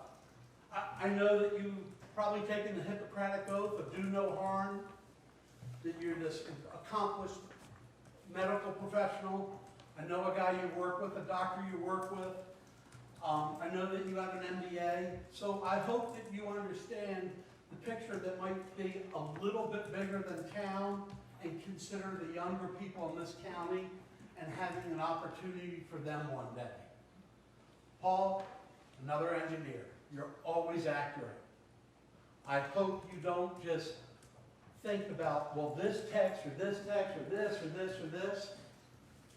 Think about the guy who won't go to college, who won't get an education, who could go down here and get a job being paid manual labor hours at probably 12 or 15 bucks an hour. Well, if you grew up here as recently as 10 years ago, and you saw what farm labor paid, you'd be astonished. Andy's been here a long time. He's got a lot of experience in DC, and he's got a lot of experience in the financial business. So I think he can understand the checks and balances, what's part of our county national product. A little over a year ago, I bought a labor camp down at the end of the county. And it was part of a grader shed. And the labor camp had a permit for the summer before that 48 people could live in those 10 by 10 rooms, and there were 12 of them. I grew up with that here. I grew up with people who were still in Treeherdville that don't have indoor and outdoor plumbing. Every time you tighten the process up to make it harder to create a job, the more people get choked out. That's why we've gone from 5,000 students to whatever it was, 1,344 at 4 o'clock this afternoon. If you think I'm being selfish, Dad, think about beyond the town limit, I don't think so. I don't think so at all. So it's a big job ahead of you, because you're not making a decision for 33 unhappy people. You're not making a decision for Mr. Ballard, who doesn't like how the meeting starts and walks away. Can we call this back? Yeah. You're making. Yeah, just tone it down. Mr. Mayor, you need to step in, please. You're making Okay. You're making a decision for this whole county. And I would like you to consider that before you do that, make that decision. And think about how that affects everybody. These guys have a great presentation. I ask you to keep an open and fair mind and think beyond the town limit. Thank you.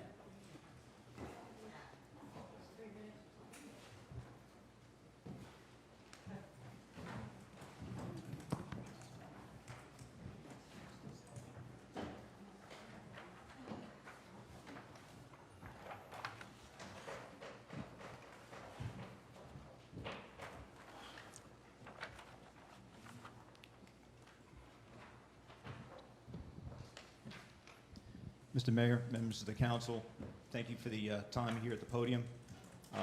This is our 4th time up here, and we have been participating and transparent through this process. We know that it's a process that deserved the proper amount of time, and we hope that over this number of months, we've been able to gain an understanding, hear the voices of the public, and identify the true issues to be discussed tonight and be voted on tonight. The image that I have passed out, and if you could put that up on the screen, it's this image of the harbor. This is an image that may be more beneficial as we consider item 6B on the agenda, but I did want to distribute it in advance so that it can help us through in getting to that process. Tonight, we are hopeful and hope that you consider the motion on the table to pass the existing items in red, as we call them, which are the text amendments for the light industrial zoning classification. At no point in time have we urged you to rush this process. We've done everything that has been asked of us, and we are currently, we started this process in May. We're currently at a point where time is essential, and there are opportunities that are at risk. And quite frankly, I understand that Mr. Hosey has some options and some alternatives that may take another 1 to 4 months to consider. We'd like you to consider the items in red that are on the table tonight, here today. Just to revisit how we arrived at these items in red, obviously, we have a glowing recommendation from the town manager and the zoning department supporting the changes. They are consistent with the comprehensive plan. The Planning Commission recommended them in their entirety for approval. Statistical information, which was supplied by Mr. Hosey in his office last meeting, indicated that there is no detrimental effect to our tourism business as a result of the increased activities at the factory. The propensity for meaningful job creation is paramount. Our diversification issue is something that can be solved by passing this in its current form. And later on, with regard to the rezoning of precedent with the lot next door, which is the smaller M2 to the north, being a basis for supporting the rezone request. We heard some comments from you all with regard to some behavior and some insulting rhetoric. We've experienced the same. I've been on the shore visiting since '99, full-time resident since 2006. It wasn't that long ago that Bayshore Concrete was visited by then Governor McAuliffe. He rappelled from a helicopter onto the premises. He hand-delivered a check for $1.2 million in incentives to do the very exact same things we're trying to do with our own money today. When that took place, the news was here. It was on the front page of the paper. He spent the whole entire afternoon going up and down Mason Avenue, shaking hands and kissing babies. And the entire citizenship rallied around the benefit that was extended to Bayshore Concrete. It wasn't a divisive community. Fast forward just a few years later, and where do we find ourselves? Well, we're still on the front page of the paper, but we've been vilified and demonized by a small group of individuals. And that's not fair. There's a lot at stake here. There are some major financial implications, some major jobs that are potentially something that could be anchored for our, not just for the next year or two. These are 10 and 15-year commitments. So I think it is short-sighted for many letters to be read and people to approach the podium to indicate that, well, there's nothing in it for the town of Cape Charles, so why should we support it? Well, you should support it because we're a part of this community. Northampton County, school districts, the sheriff's office, the infrastructure, that's something to be considered tonight. Just because it is an indirect benefit or a minor benefit in some cases, and Brandon and Paul will go over quantifying the benefits of these possible opportunities. But just because it's not a direct benefit to the people in the historic district doesn't mean it's not a consideration for this community that's prudent for you to push through. And that's what we're asking you to do tonight. We've been here since May. And prior to that, the dialogue started earlier than that. But the actual formal process started in May. And the guys here who will be the recipients of the process, they can talk to you about the implications of these opportunities. If the motion is passed today in its entirety, we will mechanically move forward to settlement, and it will enable these gentlemen to put in their RFPs and submit and participate in them in their entirety. If not, if there's another plan, then there's a significant downfall in the number of opportunities that we would be eligible for. So I thank you for your participation here, and thank you for hearing us. And I urge you to pass the motion that's currently on the table in its current form. Thank you. Thank you, Mr. Bryan.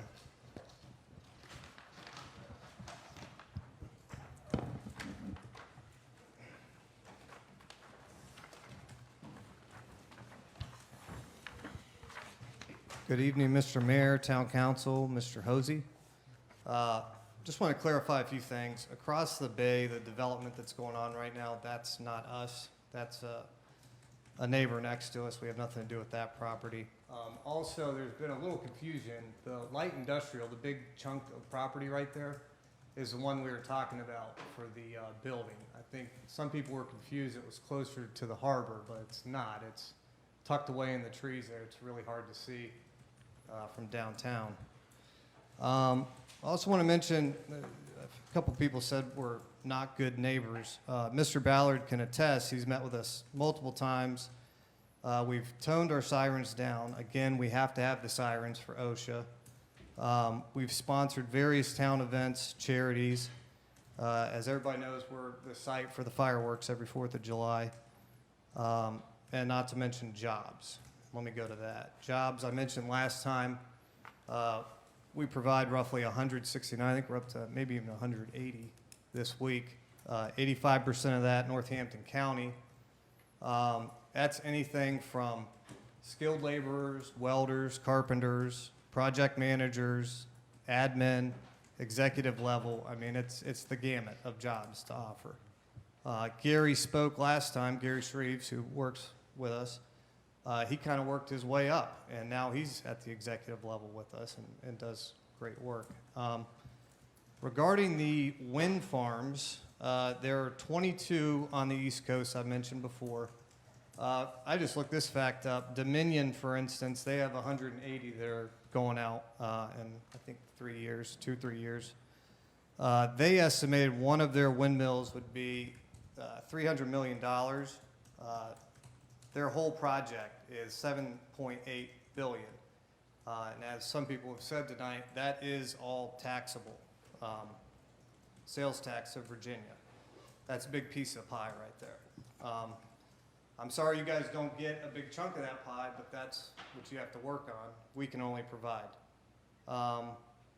It is a real time crunch. We have missed one contractor. I mentioned back when we were doing the whole zoning hearing, that timeline passed a couple weeks ago. We do have 4 that are interested. They like this property because we're on the water, and the biggest thing nobody thinks about is you don't have to go under any bridges to get deep sea access. So this is a critical site on the East Coast. It's too expensive to do this kind of work up in New York. I'm sure the owner, Paul, will chime in here with this because he gets pretty worked up, but so last month was it 250,000, 200,000 sales tax? 250. Last month we paid, out of this operation alone, 250,000 was paid to Virginia for sales tax just in 1 month. Those are real numbers. Thank you.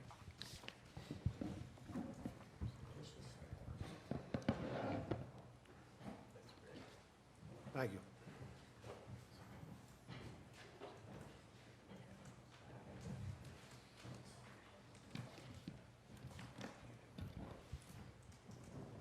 Good evening, Mr. Mayor, Council, John, Levy. Appreciate you guys taking the time. I don't think you guys get paid enough money for what you do. I mean, this is crazy. But now I got a tough act to follow. I mean, this guy made all my bullet points. I don't have any left. So, but a couple of things I'd like to bring up is I spent 2 hours today on the phone with Kiewit Company. They're a big outfit. You're probably familiar with Kiewit. They would like to, utilize our property over here in Cape Charles, here again for the windmills. I have a friend of mine who is the president of Demi Corporation, who's one of the largest windmill companies in Europe, in Belgium. He'll be here this weekend. I'll be spending a lot of time with him, show him around the area. He wants to see Portsmouth, he wants to see Cape Charles, and so on. But I think that Brandon said most of it, that you guys have one of the best locations on the East Coast for this type of work. We're right in the middle of what's going to happen up in Connecticut and what's going to happen down in North Carolina. As he said, there's 22 different windmill operations out there. There's going to be well over 1,000 windmills themselves, and they're not cheap. They're very, very expensive. And there's going to be a lot of employment and also a lot of sales tax. We are developing our own type of foundation for the windmills right now, and we seem to have quite a bit of interest in it versus the typical windmill would be driven large steel piling into the seabed out there. You don't know if it's going to hit rocks or anything like that, but what we're proposing is a gravity type windmill that would have weigh about 7,000 tons and would be constructed over here in our operation and taken out into the ocean, and they would sink it into the seabed. And it's a lot more user-friendly, a lot more, less risk. Environmentally, it's much safer than driving, piling deep into the seabed.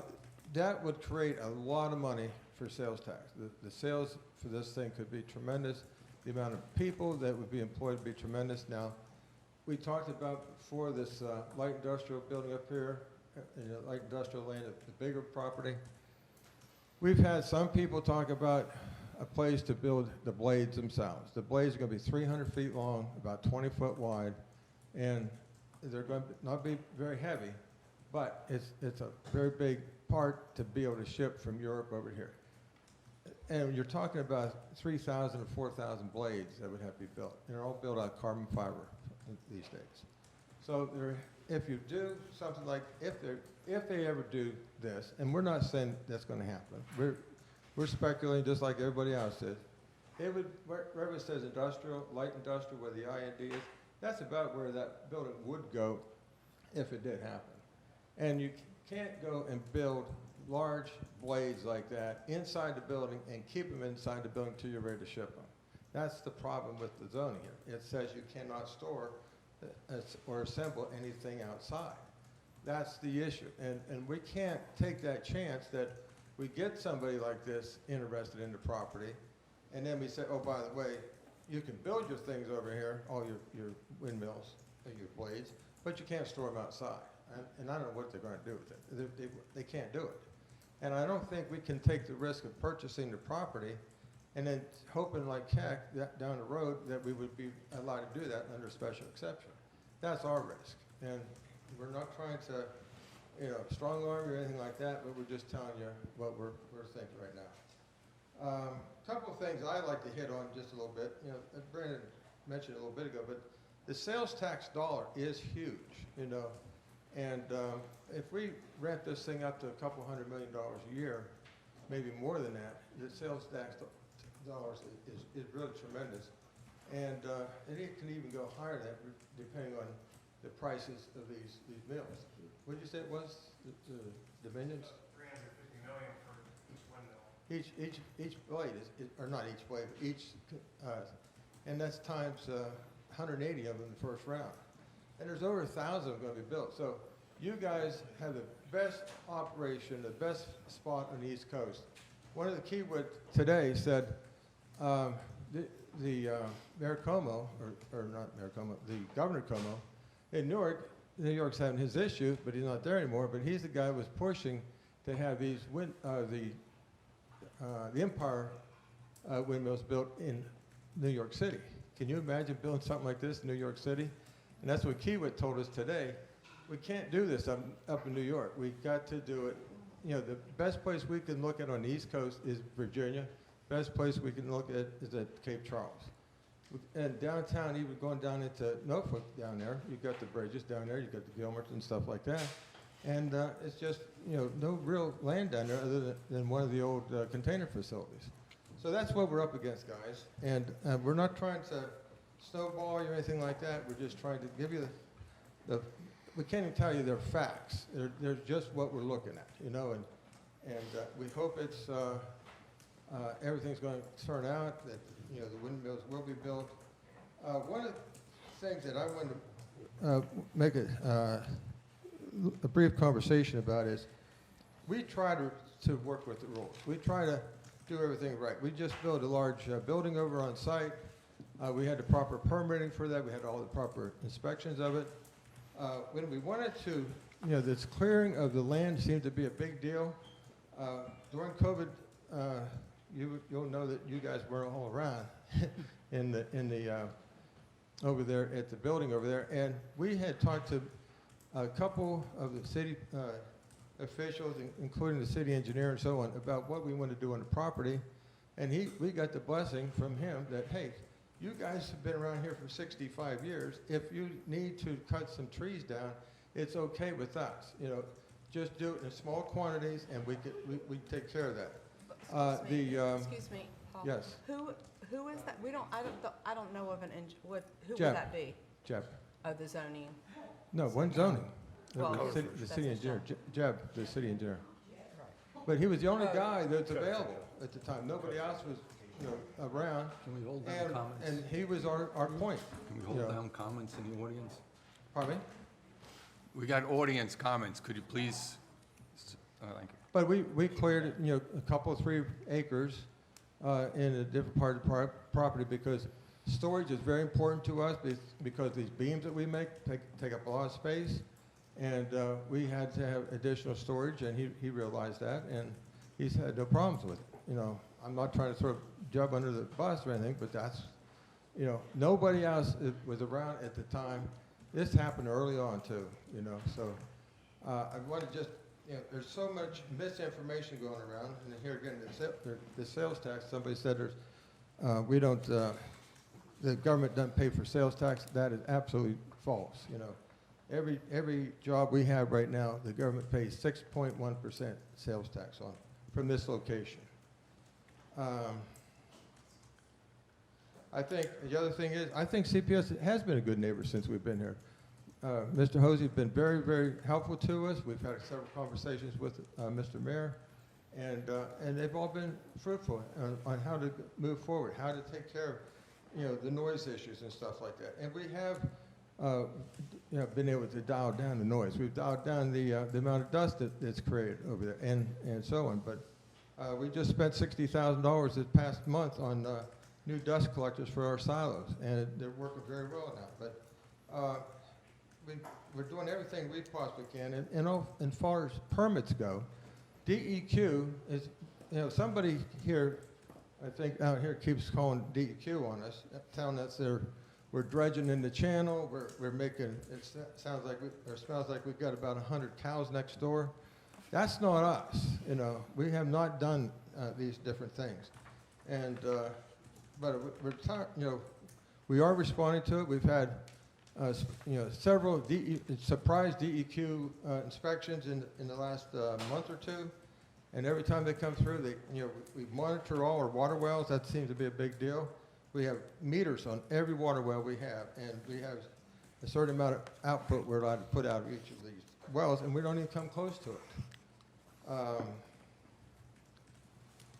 You know, I mentioned building location. The waterfront. Mr. Mayor is very knowledgeable about the waterfront, and we've talked in the past about how you guys maintain the waterfront, how do you do the dredging and so on. We're kind of the guys responsible for dredging. I don't think you're getting any help at all from the Corps of Engineers based on how many yachts you have going in and out of there. But I think the real count is how many barges come in and out of our facility. And so far since we've been there, we've loaded about 150 barges, and that's about 2 barges a week since we've been there.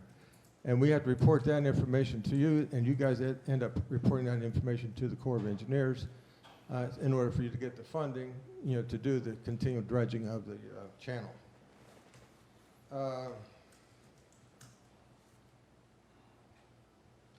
Guess I pretty well got it covered now.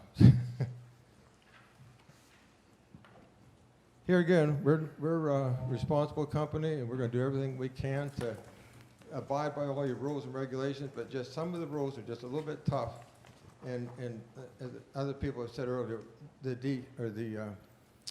all of the zoning rules and regulations need to be addressed and updated. Thank you. Appreciate it. Thank you, Paul. Thank you very much. So, sure.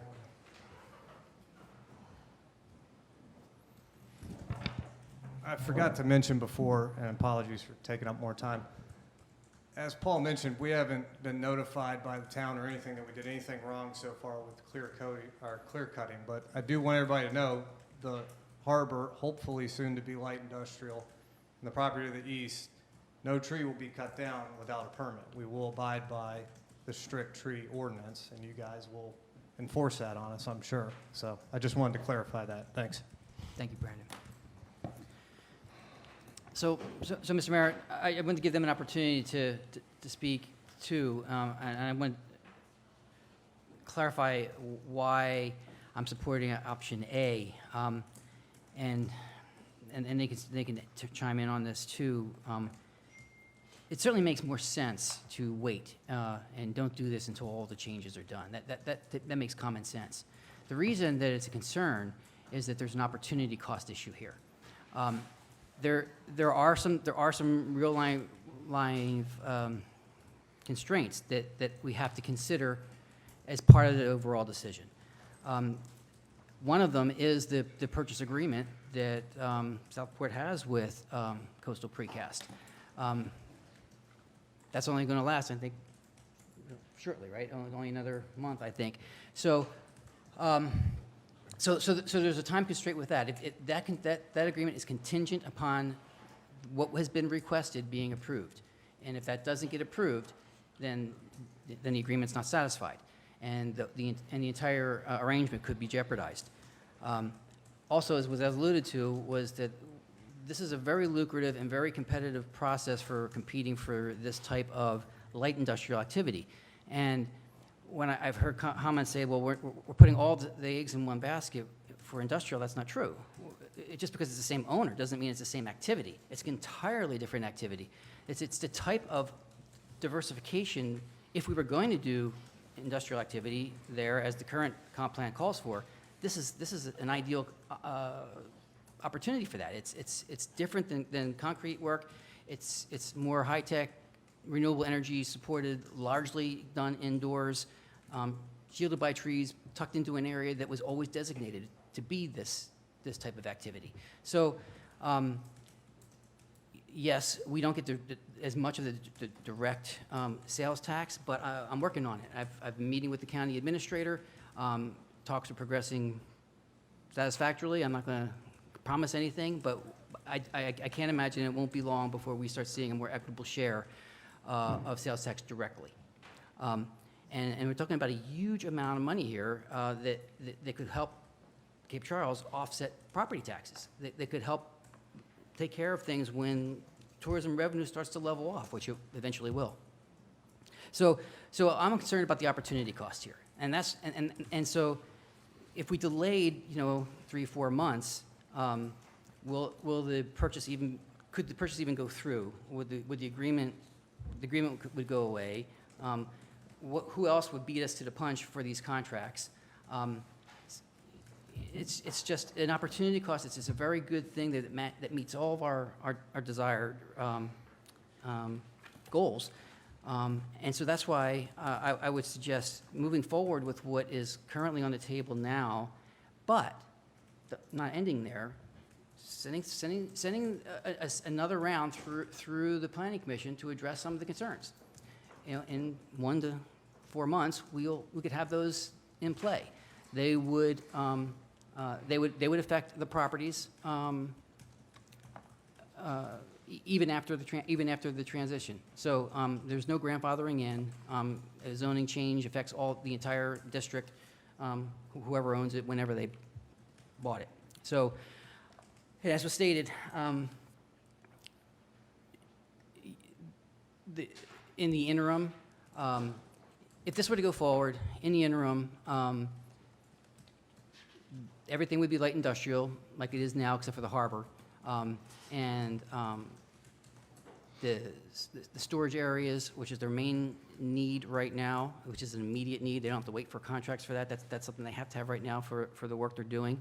For them to go ahead and pursue outdoor storage as a by right use, which is the way it is currently in the text, they still got to come to us for permits per the tree ordinance.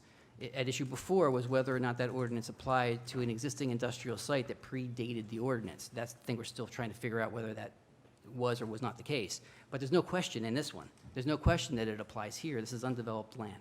So it would apply here. So we would have some modicum of say in that as we were waiting for these other amendments to come forward.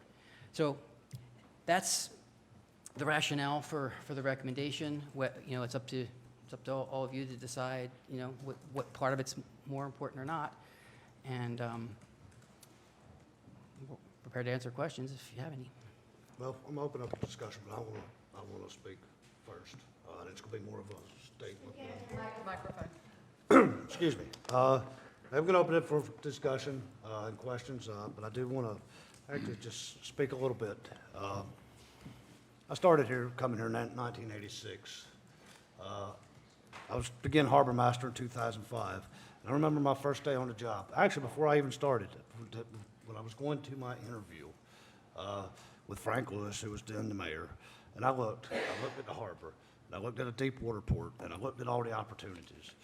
Since I've been here, since 2005, I've watched it grow. And we've had a lot of what-ifs from members of the citizens. What if this? What if that? And they're saying, what if? Well, I could tell you. And Vice Mayor Bennett could probably attest to it, that I sit up here probably chewing and whatever, just begging for money to build breakwaters and begging for money to put slips in. And it was a lot of what ifs, and I got a lot of what ifs from council at that time. But I can tell you, the first year I was here, fiscal year 2006, we had 26. I've told this story many times, that's why I know the number. It's 26 transient boats come in that harbor for a whole year, 365 days, 26. There was a lot of what ifs. I said, Mr. Mayor, council, we put these slips in, we fix this harbor up, give me some bathrooms, give me some showers, I'll get boats in here. They did. More than 26 now. I can guarantee it's more than 26 in a full year. I think you all know that. Across the way, there's a lot of industrial. And I've worked, I hated to see the rail. I love the rail. This is train time. I'd like to see them trains still going, to be honest with you. I'd like to see every one of them going. And if you think this is loud, if you think this is obnoxious, it rattled my building every time a train come. And I'd go sit my chair up, and I'd go watch them. I'll be honest with you, I'm time. I'm sorry. I did it. So, this town was built industrial. That harbor's man-made. It was built for commerce. It's a port. It's a port of entry for ships to come in and for U.S. Customs to come here. It's also a harbor of refuge. It's not a marina. It's not Cape Charles Harbor Marina. It's Cape Charles Harbor. Look at it on any federal map anywhere. It's a harbor. The Port of Virginia, the Commonwealth of Virginia, the federal government, every taxpayer from Hawaii, everywhere, has put money into this town for commerce. So, for me to sit here and watch, and I've listened to y'all, I've listened to you, and I think it was somewhere between a 70 to 100 of you signed a petition. Well, it's 1,100 of you in town, or 1,000 to 1,100.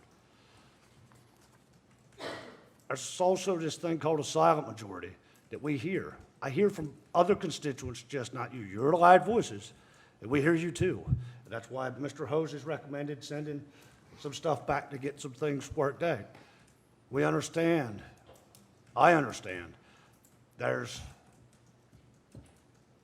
a lot of things that's not right within our zoning. And a lot of things not right within whatever. I mean, that's a lot of things not right with codes, zoning, and everything else. We're working on it. I've met with the owners. I've met with them 2 or 3 times. I met on behalf of your citizens group that was here. They obliged. They put in silencers. They bought a water truck to cut the dust down. They've been good stewards to this community. That park over there, it was meant for industrial.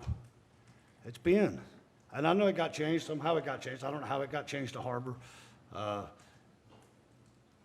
This is a big opportunity for our area. For most of you, for me, a lot of kids go to school. They go off to college. They never return because there's nothing to do here. I could see, I could vision this being an opportunity for the Rosenwald School, getting up and running, and actually being a school again. And actually offering trades and chefs and stuff like that for our town. The thing that gets me the most, and this is where I'm stuck at. And I know we're saying town, and I try to think of a bigger picture. The county, starting July the 1st, got 1% for our schools. 1% for our schools. Our kids, we're all sitting here, and I don't mean this, please don't take offense to this, but we're all sitting here bald-headed or gray. Our kids, our 5-year-olds, our 6-year-olds, has got a better opportunity. 1% of $1 billion is $1 million going towards our school. 1% of $7 billion is $70 million going towards our schools. Now, I ain't saying they're going to get it. It's a lot of what ifs. Maybe they don't get it. Maybe they do.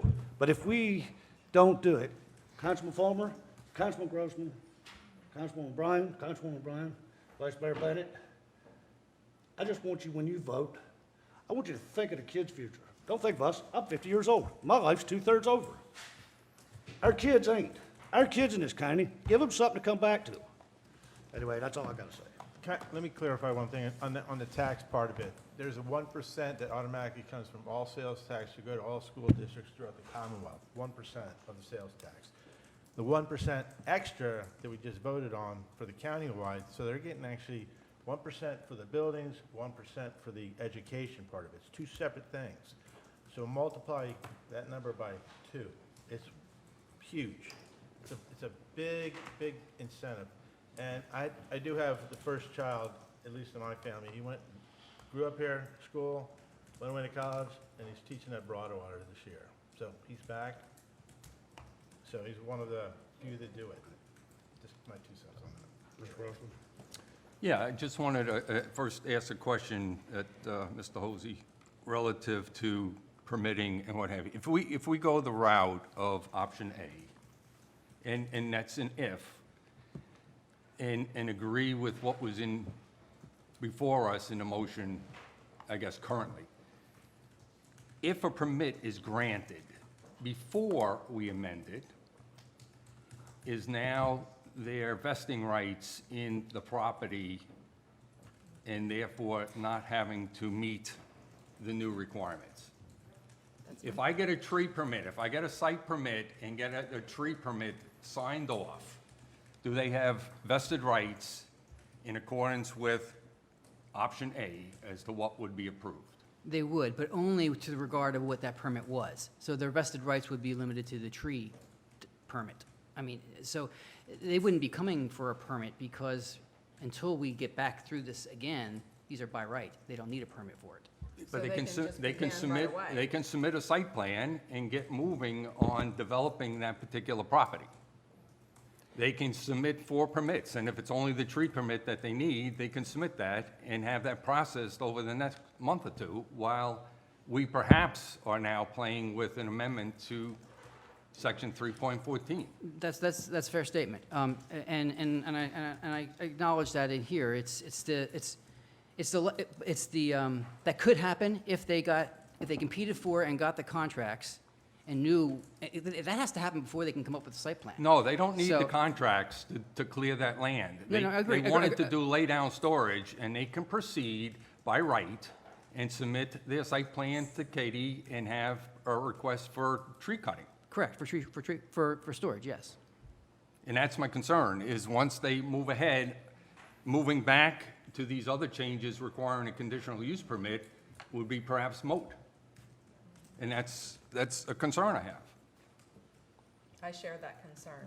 I've been in support of rezoning this, and I don't have any problem with rezoning it. However, with the current text amendments, I don't think we have enough control over what we want to do, and that's come up through this process, and we have to address that. I don't want to hinder the business because I think it's really important, and I agree with the mayor. Yes, I own a tourism business, but it has nothing to do with that. It is that the economic diversity of this area is important, but we are making a decision that impacts the town long-term, and I don't feel comfortable doing that without the guide rails of the text amendments that as we pointed out. So it's so hard to separate these 2 decisions into 2 lines because one impacts the other so significantly. I mean, from the very start, if you went back to the original meeting, I was the person who was, we need the economic diversification, and it makes sense for me for that to be light industrial. I don't have any problem with that when light industrial is written correctly, and that it has the conditional use permits that then we go through the processes. I've gone like crazy back and forth because I also know that much of that land has to go through wetlands approvals. So there are some guide rails there, already in place, but it's not everything. And so it's I think we have a responsibility to the bigger picture, and it's very hard for me to say that because I think this project will be wonderful for Cape Charles. I don't have any problem with what you see, what you do, all of that. I think it will be handled very well by our neighbors, but we don't know that there will always be our neighbors. And zoning changes are what we need to think about in doing that. And for me, a conditional use permit accepted, it locks it down with the property regardless of the particular ownership. Right. Okay. That gives us some control. So the gamble really before us, the way I see it, between A and B, is A, accepting the motion that we had last time and we need to talk about whether or not people even accept what is being proposed in John's memo of the 19th with regards to, additional changes being made. We could end up voting and achieving the first part, the motion to pass, and then end up deciding with not enough votes to pass even the remand back to the planning commission. Can I ask a question, Mr. Grossman? Sure. Personally, I feel anything industrial should have a by right storage. It shouldn't be conditional use. I mean, if you're gonna, you gotta have storage. Now, you can put limits on it and not have storage for such as, contaminable liquids or flammable liquids or stuff like that. But I think, you can't have industrial property, whether it's light or heavy, without having storage. Okay, I mean, so I've worked in it. I'll point to. You have too. M2, heavy industry has conditional use permit for manufacturing and outdoor storage. Yeah, I think that's wrong. Well, I'm sorry, I mean, but I don't, and it needs to move over and be consistent. Let me also bring something about that. They don't have that right there because they're grandfathered in because that plant's been there for so long. So when that property became into Cape Charles, the town council at the time decided to put that restriction on that for future people. Yeah, and I agree, for their So that was existing operation. Exactly, Right. but that had been, when they first started operation, that wasn't there. They put that in there when they got annexed in. So that was something council threw in there. So either copy and paste it and put it in the wrong place. I don't know. I disagree, because that was also conditional use permit. A zoning change was made in order to add under M2 the cement plant, or the concrete plant. That wasn't there, and there was a zoning change that added that as a permitted use because of the historical nature. But the conditional use, I believe, has been there a long time. I'm just saying that you can't really have anything. I'm just saying that you just can't really have anything, whether it's light or heavy industrial, without having some sort of storage. And have to go before a board to have storage. I said that, and to have to go before a board, I don't know why, can these things turn up any? No, Just move it closer, just move it closer to. I don't have as deep a voice as Mr. Grossman over here. just loud, that's all. But I think, anything industrial should have a by right use for storage. Whether it's light or heavy, it's a certain amount of storage. Now, flammables and stuff like that, hazardous materials, absolutely. But that's part of the green, that's part of the other, the after the fact. You're right. If A goes through and we decide to do it and send it back down to planning Right. commission, that's the secondary thing. It's really not the task at hand that we're looking at, And version the, A, or I- B, or C, or D. I don't think the storage is the only issue in the text amendments at all. I think it is that we want a concrete plan. Sorry. We want to, there's a lot of unknowns, even they said today, what if? And we're making a decision because I think we're excited in our minds that we could be a part of green energy and Cape Charles could do great things. I don't want to get hung up on the, money, money, money piece, but I think we all, and most of the people who have spoken, believe in that. But we don't concretely know, and the text changes with the conditional use give us some sort of protection to getting into what that site plan is and moving to that next step. It's, it's the unknown of we're going to give a blanket yes, and then where are we?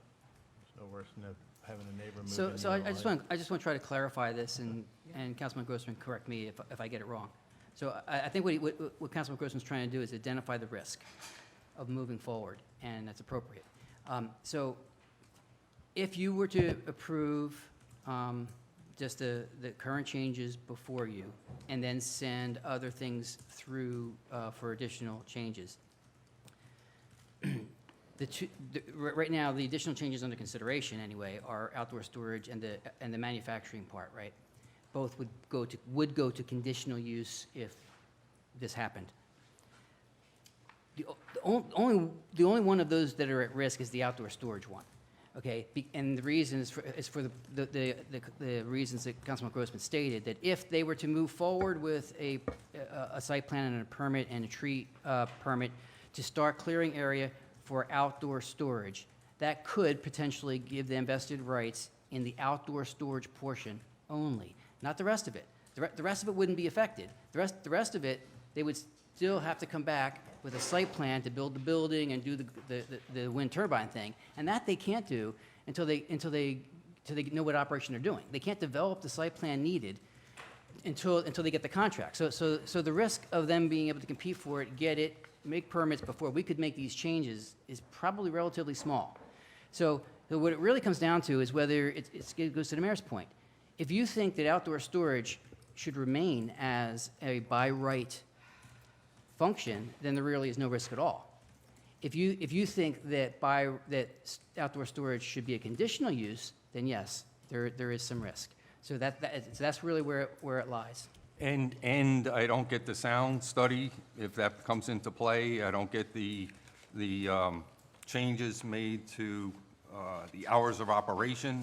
Of course you do. There's other things in here that we're not addressing in the current motion. Yeah, Correct. they're in the We green. can't. We can't. It's got to go through the process. I mean, they've been I agree. proposed to add some more teeth to it, if you will. I'm amazed that people are so hesitant over what if.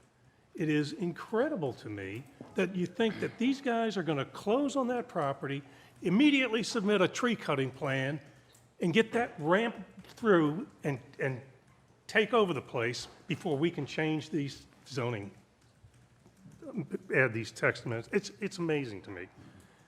And to think that they would have a detailed site Will plan you of keep it what they down? want to do, Ma'am, that's If you wanna unrealistic as well. have a conversation. Take it outside, please. Excuse me, I didn't mean to interrupt. That's all right. No, I just, find it incredible. Well, do you agree to the changes that were proposed if we follow up? I agree with the proposed changes of the motion that's on the table. The red.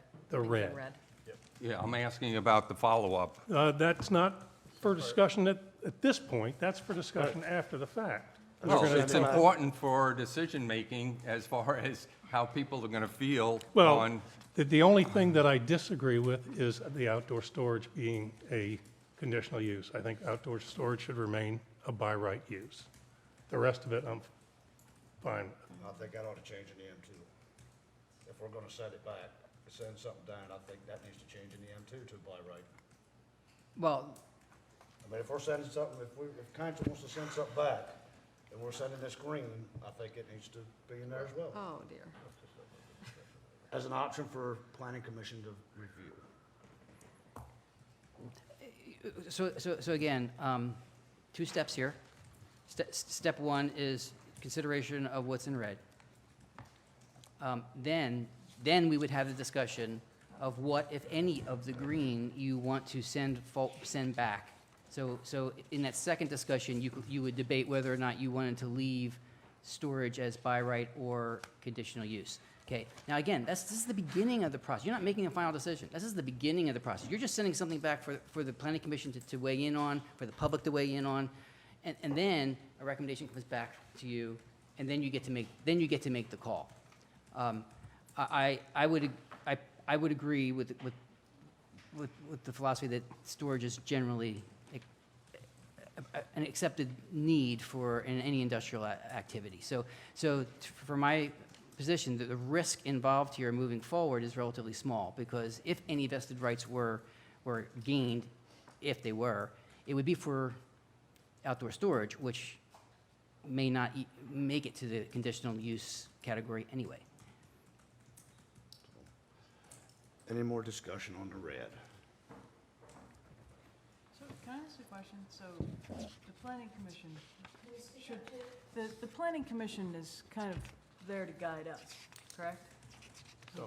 Well, They yes, provide a recommendation. yes and no, but by sending this text back to the planning commission, you're sending them a pretty strong signal that these are the areas you want them to focus on. So, you know, they can change it and make changes and bring it back to you, but it is. And they could suggest other changes as well, could they not?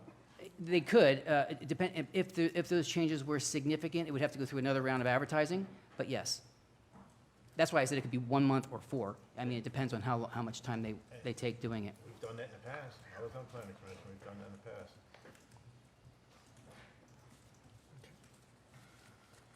I guess I'd just like one final comment before we go to a vote. I am for CPS with the economic expansion in the industrial area. I'm for that, okay? So I want to make that real clear. I'm just not on board without the conditional use permit. Mr. Fulmer, you have anything to add? Anybody else? So what are we voting on? Call for the question. We're voting, the motion is to approve the text amendment change. I gotta take my glasses off, I can't see. The proposed zoning ordinance text amendment, section 3.14, general light business, industrial H1. Text, we're voting on the text right now. We're voting on the red. On the red that was presented to you On the red, last. yep. It was the same thing that was presented to you last month, with no change. Okay. Everybody, so we got a motion, we had a second, not the last meeting. So I move for adoption of ordinance 2021-0819A, adopting text amendments to the Cape Charles zoning ordinance, section 3.14, general business, light industrial H1, as noticed, and forgo the reading of the ordinance. Roll call vote. Buckholz, yes. Holloway, no. Bennett, yes. O'Brien, no. Grossman, no. Fulmer, yes. Dias, yes. So, Mr. Mayor, before we move on, I would request direction on council's desire for the additional changes. Okay, so. This will require a different motion. Can I get a motion to send the other Yeah, text changes? I'll make a motion that we remand to Planning Commission those changes outlined in the August 19th memo that's identified within green. Second. All in favor? All right. Opposed? All right. Application for zoning map amendment, tax parcel 90-8-1A1. So, Mr. Mayor, again, this is identical to the motion. This motion is already on the floor for approval. It would take the yellow harbor parcel that is there and make it red light industrial like all the rest of them around it. And it would be subject to the same text changes that you just approved. So staff is recommending approval. All right. Can I get a motion to adopt the application for zoning map amendment, tax parcel? So moved. Second. I move for adoption of ordinance 2021-0819B, adopting Cape Charles zoning map amendment for tax parcel 90-8-1A1 from Harbor District to general business light industrial H1, as noticed, and forgo the reading of the ordinance. Roll call vote. So there's no discussion? Oh, discussion. Oh, yeah, discussion. Okay. Sorry. Councilwoman Holloway? I don't necessarily have anything else to add, but I feel like we should, it's so significant. I mean, I've said everything that I needed to say. I don't have any trouble with this being light industrial. I am just so concerned with us passing it with those text amendments that we've just sent to the Planning Commission not in place. That I just,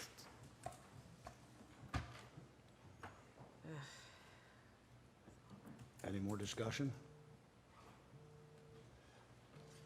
Roll call vote? Buckholz, yes. Holloway, no. Bennett, yes. O'Brien, no. Grossman, yes. Fulmer, yes. All right. New business. Building Code Board of Appeals member You might want reappointment. to take a short break while all of the concerned citizens. Yeah, let's take a 10-minute, let's take a 10-minute recess. We need a motion for that. Wait, can I get a motion for a 10-minute recess? So moved. Second. All in favor? Aye.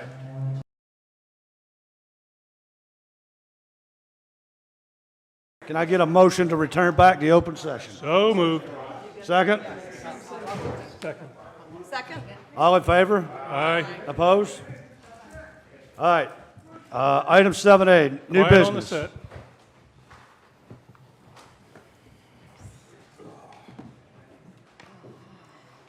Gosh, we're not popular anymore. Building Thanks for Code. staying, Joan. Thank you, Joan. Yep. Building Code Board of Appeals member reappointment.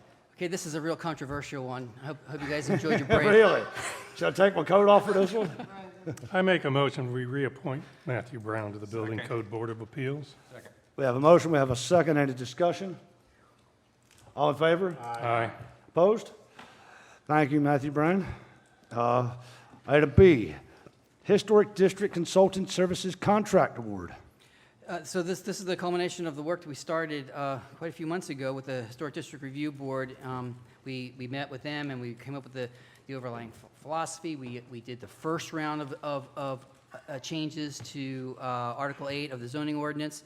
Okay, this is the next step. This is the one. This is the heavy lift that we needed help for to actually help rewrite the design guidelines consistent with those philosophies, consistent with those ordinance changes, and to probably, more than likely, suggest additional ordinance changes. So we put out an RFP. We got 4 proposers. One of them dropped out. The review committee selected Commonwealth Preservation Group. I think this is a really good fit. However, one thing that I was disappointed in the process and was the time involved. And it wasn't unique to Commonwealth. All the proposers proposed an extraordinarily long period of time. In fact, one of them was more than a year. So I went back to all the proposers and asked them, can you tighten this up?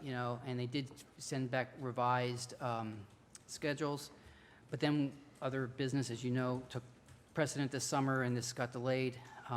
So there is a timeline, a revised schedule that is attached to the very back, the very end of the item that is assuming we go forward tonight and I can offer a notice to proceed tomorrow. It still takes us into February or March of next year. So, but again, this is a streamlined version of what they first sent, and it's consistent with the other proposals. So that's my only disappointment in this process. Is this is going to take longer than we originally thought, but it's very important, and I recommend approval. Well, we got a recommendation. And I'll add, the spread was this is not the lowest. It went from 30,000 up to 100,000. Up to 100,000, yes. The scopes, you got to look at the scopes that came with the 100,000, and it was like, oh, missed the mark there. But this outfit, I watched the presentation that they gave in Virginia Beach because they're revising their historic guidelines, and very professional, and the documents look very good. So, and they're close. So. And I forgot to mention, Councilman Grossman was on the selection committee. I make a motion, we approve the agreement with Commonwealth Preservation Group. We got a motion, we got a second. Any more discussion? Yeah, I do. And responding to a lot of government contracts, the government's always in a bigger hurry than the contractors. I can vouch for that. We try to meet the schedules as best we can. There is a lot of work out there, no kidding. I think this, I don't know who the other firms were. I think this selection is really a good one. They're local, they do this work, the UVA stuff notwithstanding. But, and I would Councilman Grossman and the rest of the board that went through the process to get to this selection. I would thank all of you for that. I've been through one of them or two of them, and it does take extra time, so thanks for that. And I think this is it's going to be a great fit, so. I agree with Steve. Any more discussion? All in favor? Aye. Opposed? Up next, the approved dockage relief for attraction vessels. So this was something that, up until this year, we've had a town harbor master who had the ability to exercise some level of discretion sometimes. And in the past, and Libby did some research on this, and we can find way back in 2000 and 2005 that there was some discussion on council's part about providing relief to certain vessels that are of interest to the public if they open up to the public. But because we now have a management firm doing this, it's not a harbor master who has any discretion. They're required to follow the rates that you provided, and there was no provision for this in the rates you provided. So based on what I saw in the documents from the early 2000s and talking to the mayor, this is what we're suggesting for attraction vessels that would include but not be limited to tall ships, historic vessels, Navy ships, that sort of thing. They would have to let us know 48 hours in advance. We would have to have room available for them. And they would have to open up to the public at least 4 hours a day while they were here. They wouldn't be able to charge for the visitation, but they could accept donations, that sort of thing. So I think this is a valuable effort. I did run it by the Yacht Center, so they're aware of it, and I recommend approval. Question? Where would this get parked for visibility? Can we get a motion? Oh, good. I make a motion that we accept the policy as presented. Second. All right, discussion. Where would it be parked for visibility? So, go ahead. That's. What do you mean, like the vessel parked or the No, document? where is this piece of information on criteria going to be parked, along with fees or? It should be. That's where it typically was. It should Okay. be. I will consider it an amendment to the rate policy okay, that you that's all right. approved. Okay, good. Any more discussion? I do have a couple of things that I would like to say. This was brought up because the buy boats were in a couple of weeks ago, and they hadn't been charged because they're historic vessels, and they got charged an astronomical rate. One of them's actually a museum. Yeah. So I would actually like to take this. I want council to approve this tonight, but I would actually like to, where the conflict is where it's so hard to find, there was never an ordinance done. And I would actually like council to actually have staff, I've already approved this, bring it back as an ordinance, so it's actually something that's concrete, so we don't have to go digging so much, because I dug for it, and I actually called Libby, and I was like, I can't find it. So, of course, There's no ordinance, I just found it in the minutes. the other thing I would ask council, and so there were some steps that was missed. One, that the harbor master or the dock master did not know about this policy. So it didn't, the part of that policy is they're supposed to let the town know so we can get the word out, so people know to come visit.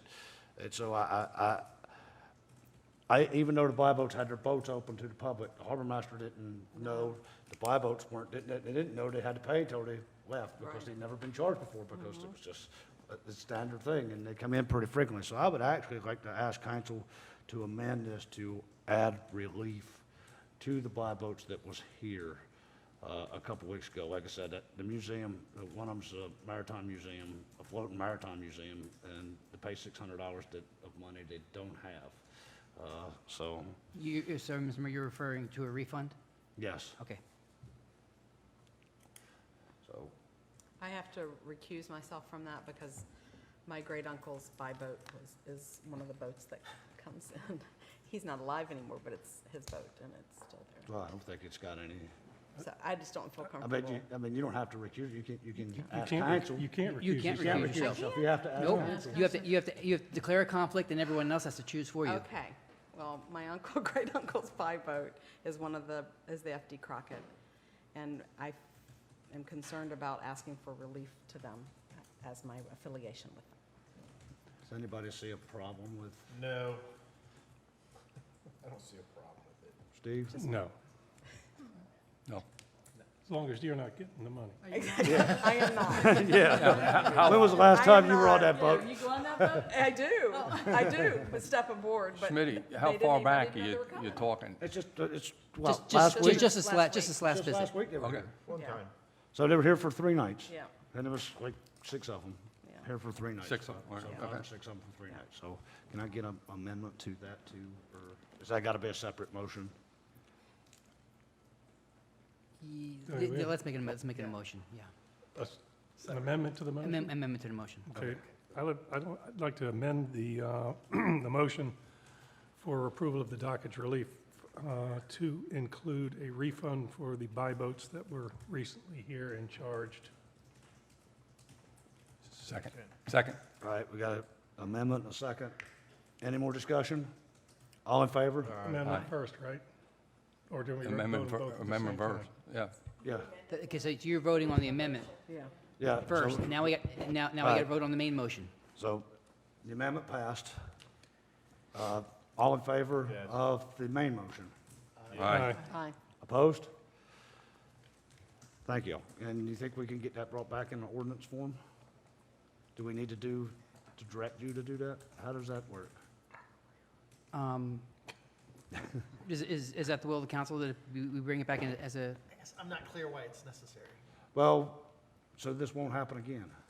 If it's in an ordinance, it's an ordinance. Well, that's, my question is, where is it gonna be parked? Right, I so- don't so- need it Right. in an ordinance, I have to go look for that too. so it would be my intention, Mr. Mayor, that this, as I said, this is an amendment to the rate Probably more fee visible as you an already amendment to created. the So rate structure this than it would is just an be ordinance. part, this would be part of the rate structure that comes Okay. forward every year. It would All just right. be attached to that. Okay. 'Cause But nobody that's the way it over was there is gonna before, read the because ordinance. council voted on it before. Yeah. I'll take your word for it, we can't find it. Yeah, I know. I can tell you, I was, Voted for it in the minutes, but an ordinance was never done. right. Yeah. But it was- You voted for it in concept, but an ordinance was, just like you did tonight. Right, but that's what, my point is, if an ordinance, Ms. Libby could have just typed it in, and her thing of ordinances, and it would have popped right up, oh, this is an ordinance. I mean, I don't care. If you want an ordinance, we can bring it back as an ordinance. I don't. Okay, All right. But we will incorporate it as an ongoing part of the rate fees structure every time we bring it for you for revalidation. Perfect. okay. Item D. All right, so it's been 6 months since we've last had this talk. I think it's just good to keep you up to date on what's going on and to help just keep you grounded in what all I'm having to deal with. Because sometimes it's hard to remember all this stuff. So what I'm starting with is with the list I brought to you back in February. And I asked you to prioritize the list, and one thing good about lists is you do get to cross things off. So you can see in red there what has been completed and what the status is of everything from the February projects. What was still pending from last February's list is then on page 2. In addition to what's still pending from the original list, there's a couple of new things that we need to do. One is to have a meeting to discuss all the ARPA funds and how we're going to deal with that, and and how we involve the public in that. The what funds? ARPA. The ARPA funds. Oh, right, sorry. Yeah. That we've already received. Yeah. We also need to put together and this is part of the strategic plan and something I really need to get done, hopefully before next spring if we can, put together a beach dune development and maintenance plan. We don't have one right now, and the beach is our primary asset, and we're kind of winging it. So I really think that's important. And then we have, and it'll be here before we know it, an annual update for our strategic plan. But we said prior to doing that, we were going to do a town-wide survey, and so putting together that survey that's not easy to do, and I'm sure you're going to want to see it before it goes out and things like that. So that's a lot of work. And then there's all the things from that were approved in our capital management program that also requires time and attention. The number one on the list is the municipal building, which we're working on. Harbor evaluation plan, we're starting to put the scope together for that. And then you can see the projects that are listed in the camp.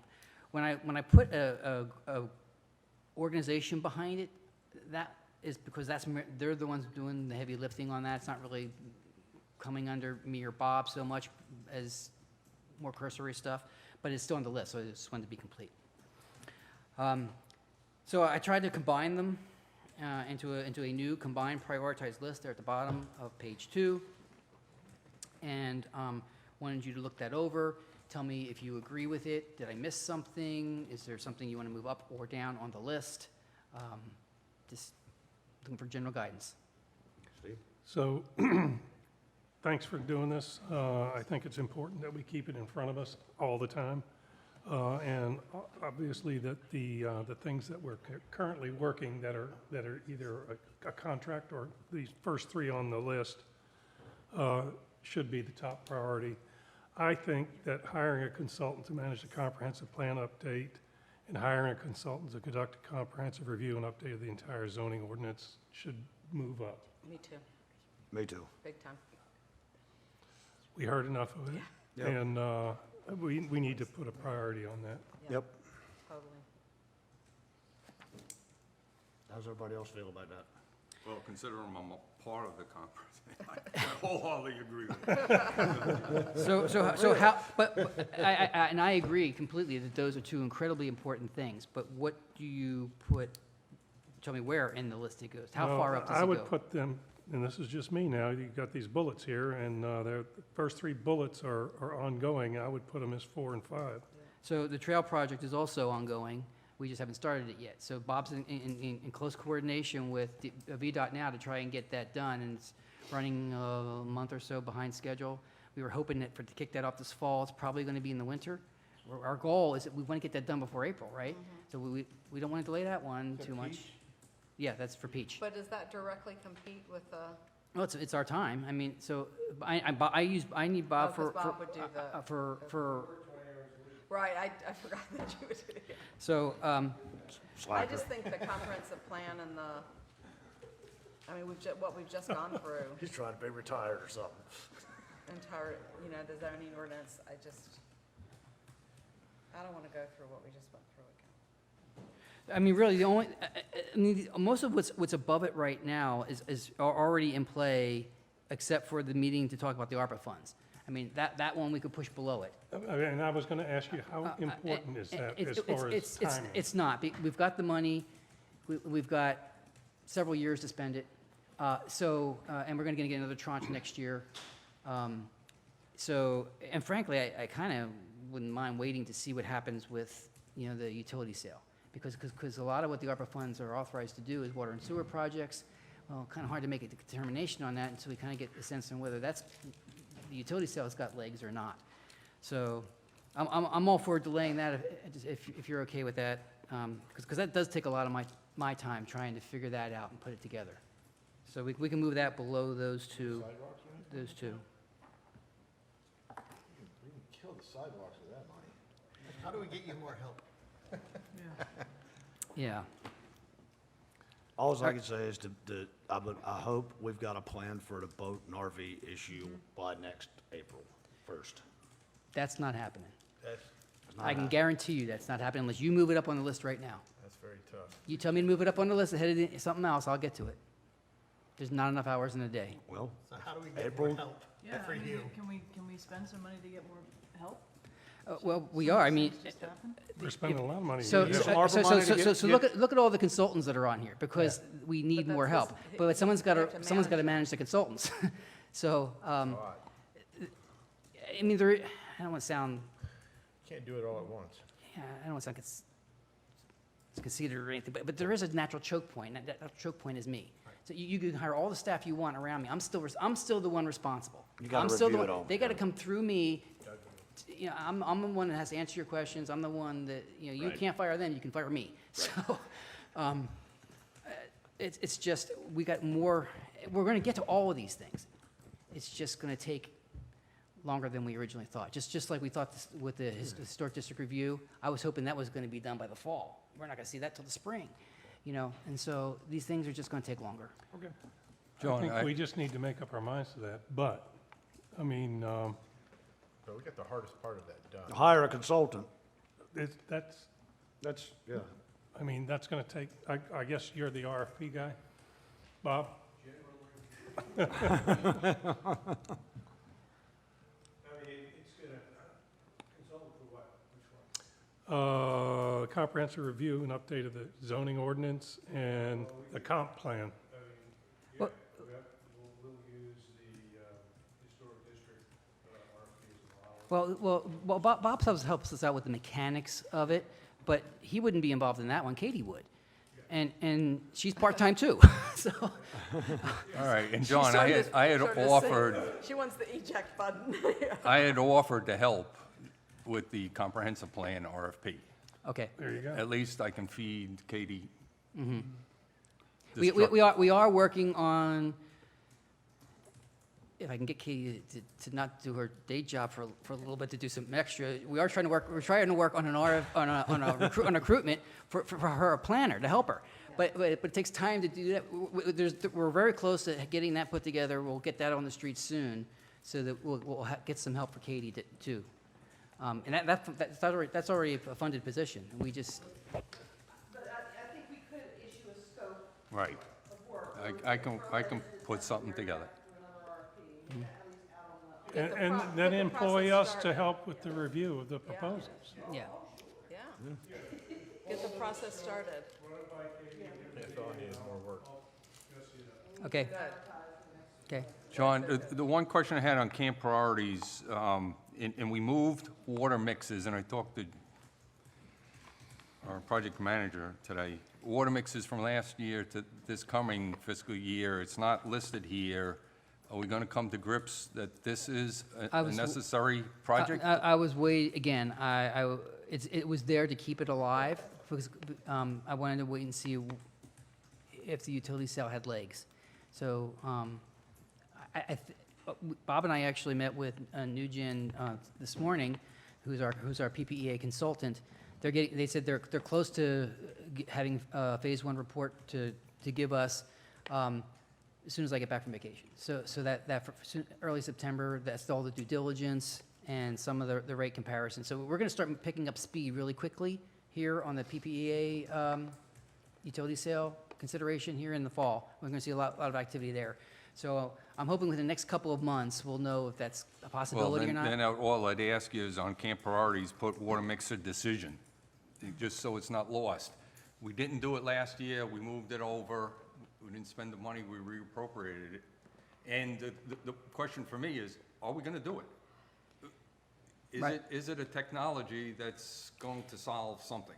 Right, and so the question, again, it wasn't so much the mixers, it was the money. It was a placeholder for the money, and if we do not sell, we're gonna get some advice on whether it's mixers or whether it's something else. But Okay. that's the money to deal with it. All right. All right, so we'll make those adjustments as everything else seem appropriate. Yeah.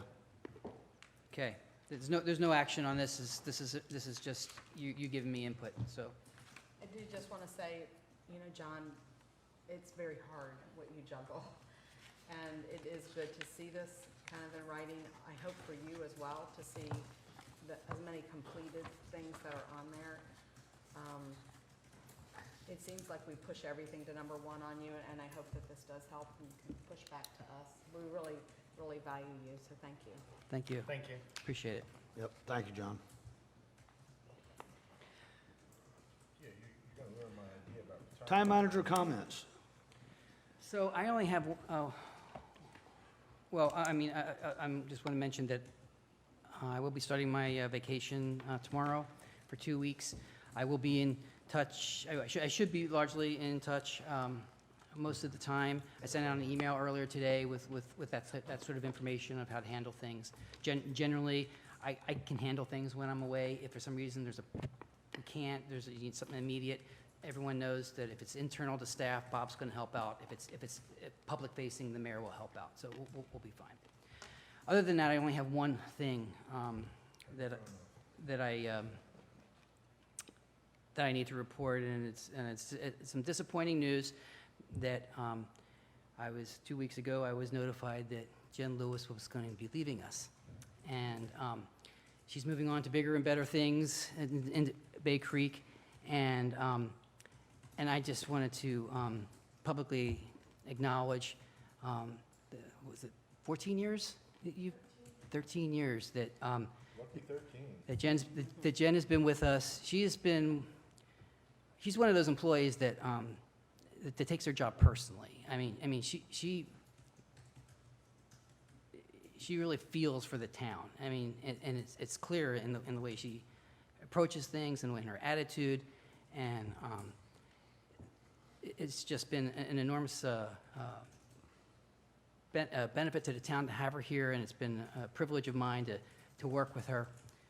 And Bay Creek is damn lucky to and hope they know I hope that they realize what they're getting. And for what I'd like to do is it's a very, very small token of appreciation just from me to you.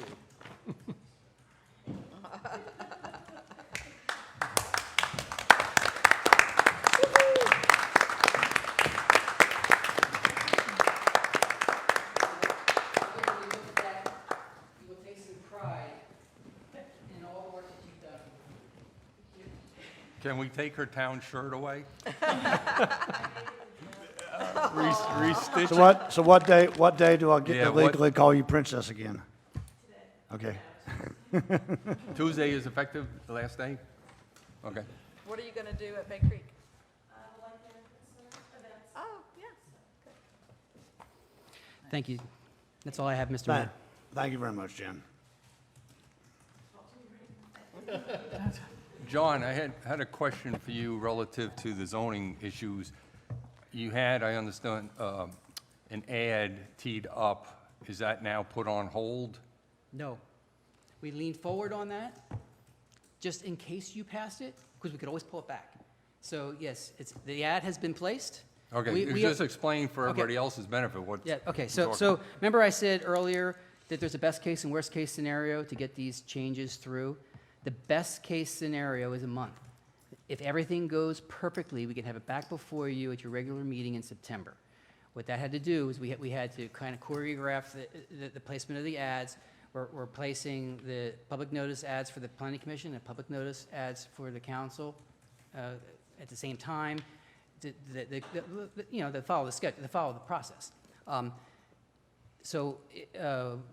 The ads have been placed for the Planning Commission to have a public hearing and a regular meeting to consider a recommendation at their next meeting on September 7th. They may choose to do it, they may choose not to. I mean, legally, they can take 100 days. But if they do what they did last time, if they have a public hearing and then vote for a recommendation at the same meeting, if they do that, then we'll be advertising such that we can then bring it, then you can then do the same thing.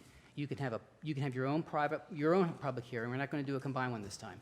You would have your own public hearing on September 16th, which is your next regular meeting, and then at your regular meeting, you would be able to take action. So that's the absolute fastest it could happen. It may not happen that fast, but that's the fastest it could happen, and we will strive for that until something stops us from doing it.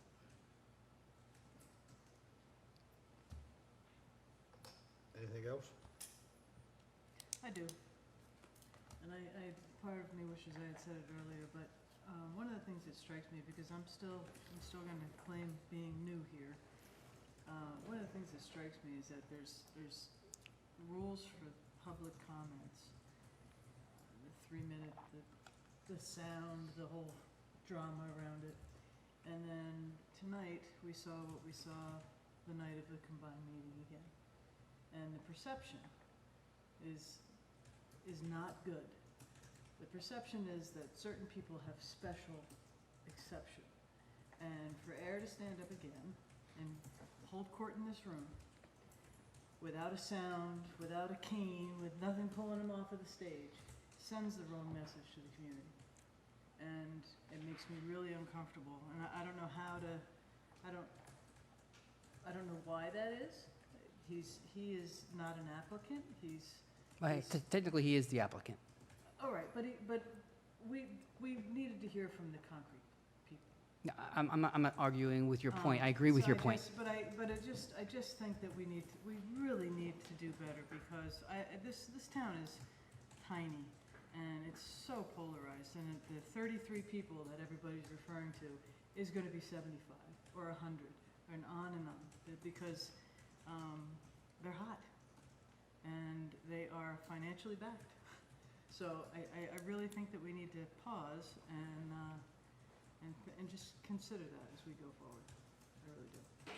Well, you know, we've had in the past, what tried to happen tonight with the public comments is that when it was a particularly contentious issue, the people that are complaining always show up. The people that are in favor of whatever it is typically don't.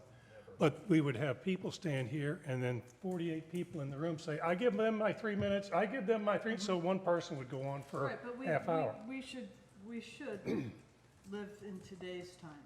I wasn't around when any of that stuff went on. I mean, Well, no, you then guys- that's why it was changed to 3 minutes, and you cannot donate your time to someone else. Right, and then they turn around and ask you for it anyway, but just like children, we have to enforce those Well, rules. and but I think also, Ellen, correct me if I'm incorrect, but we're saying you want some definition of presenters. How much time do they get? And, Yeah, I and the mean, mayor and I have think talked about that this structure. in general meeting, that we set some standards of those presenters, because, I mean, we've had presenters that have gone on for 30 minutes, and we've never gotten to our meeting. To me, they're, just as we've set the policy that Steve's talked about for the 3 minutes, and you can't pass them along, and I remember why that is, and that was set, and I think it's important, but I do think we need to set some guidelines for our presenters. Well, and that you got to it's- make and a it's difference stated. now, because we have people that Or apply to applicants, speak at the or beginning of a meeting that get more than 3 minutes, but they don't have a time limit. And then we have, what we had tonight was an applicant that legitimately gets to speak. And do we want to limit the applicants? I mean, you know, we can limit anybody we want. That's what I'm Right. saying, is I think we But I whatever think- we I do, think- we need to lay out those rules for everyone Mm-hmm. and make it clear. So, if I could weigh on it, there's a reason why there's a limit on public comments and not a reason on presenters. It's because public comments could be the whole community, right? You could have 1,000 people show up. Obviously, that's an exaggeration. But I'm saying that the point of a presenter, when you're doing the business, that's the information council needs to make a decision. Now, I'm not defending what happened tonight. I think what happened tonight was Yeah. inappropriate. And I should have stopped it sooner. And yeah, I would respectfully ask that the mayor try to rein that in a little bit more. When he turns around and starts speaking to the audience, that's not appropriate. Yep. He should be speaking to the council only. And if the voice gets higher, he should be told to calm down. And if he doesn't, he should be told to sit down. And That frankly, be really clear, and if Eric's listening to me, like, yeah, I am a medical professional. He may know people that I know, but it's inappropriate for this setting to point that out. Mhm. I mean, I don't look for him on LinkedIn or look up his background or any of that kind of stuff, but I felt like he was doing that just down the aisle.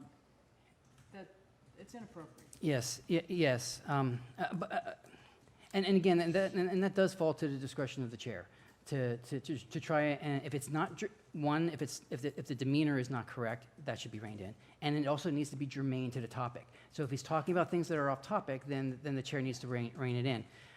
But I would caution against putting time limits on there, because sometimes it's legitimate, sometimes you're dealing with a very technical issue, and you need that interaction with the expert who's coming before you to help you make that decision.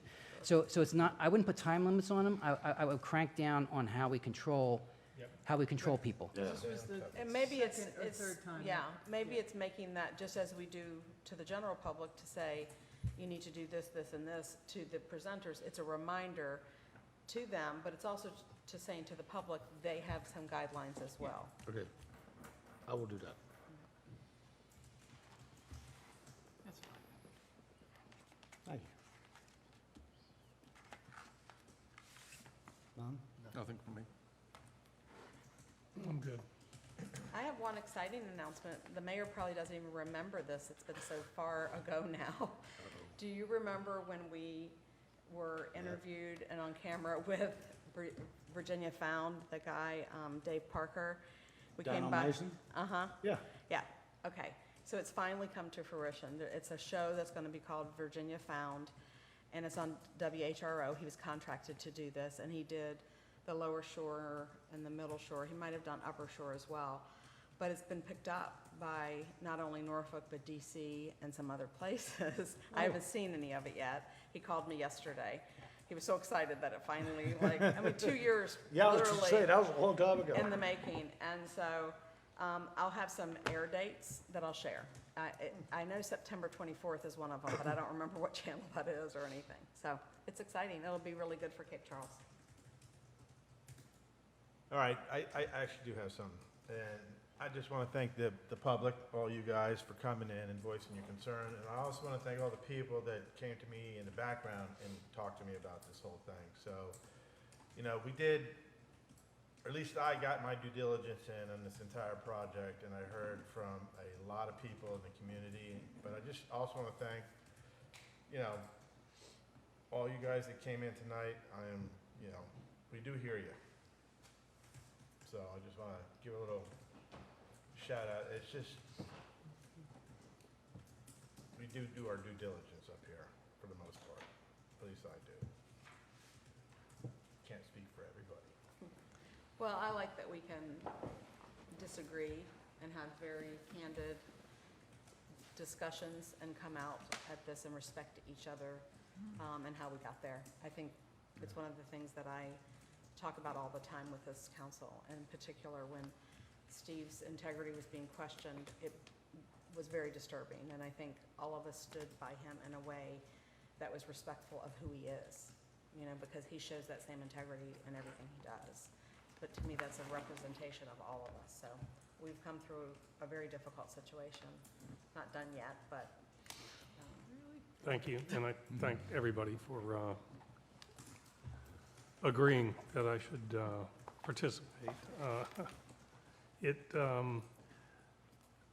Council hasn't always been this way, and I've been on, I'm the old man now, so I've been on since 2008, and so I've seen quite a few people come and go every 2 years. There's been some great people, there's been some less than great people. I've never sat on a council as astute as this one is, so it's really incredible to have the talent that sits around this table give the hours that they give to this town. And I think every single one of us is in it for the right reason, which is Cape Charles. Well, up to time. There ain't no doubt in my mind. And I know all the citizens, and all the citizens love it too. There's people that spoke, they were speaking from their heart. I understand that, so. I really don't have a whole lot. Just want to thank everybody, citizens and council alike. I guess I need to speak up. Well, no, you just really need to move your mics closer. I've already drug it. So it's really important that you move, Right on you the keep them mic, close. we can hear you. Tape it to his lip. Mine seems to work quite well.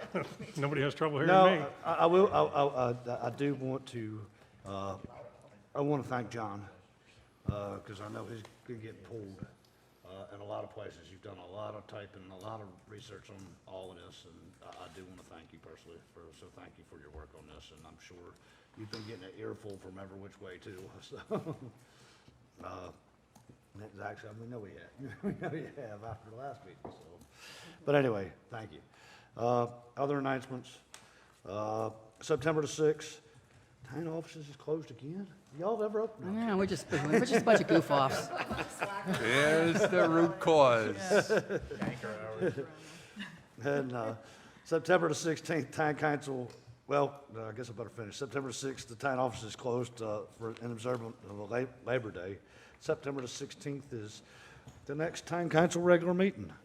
Can I get a motion to adjourn? So moved. Second. All in favor? Aye. Opposed? What, nobody opposed?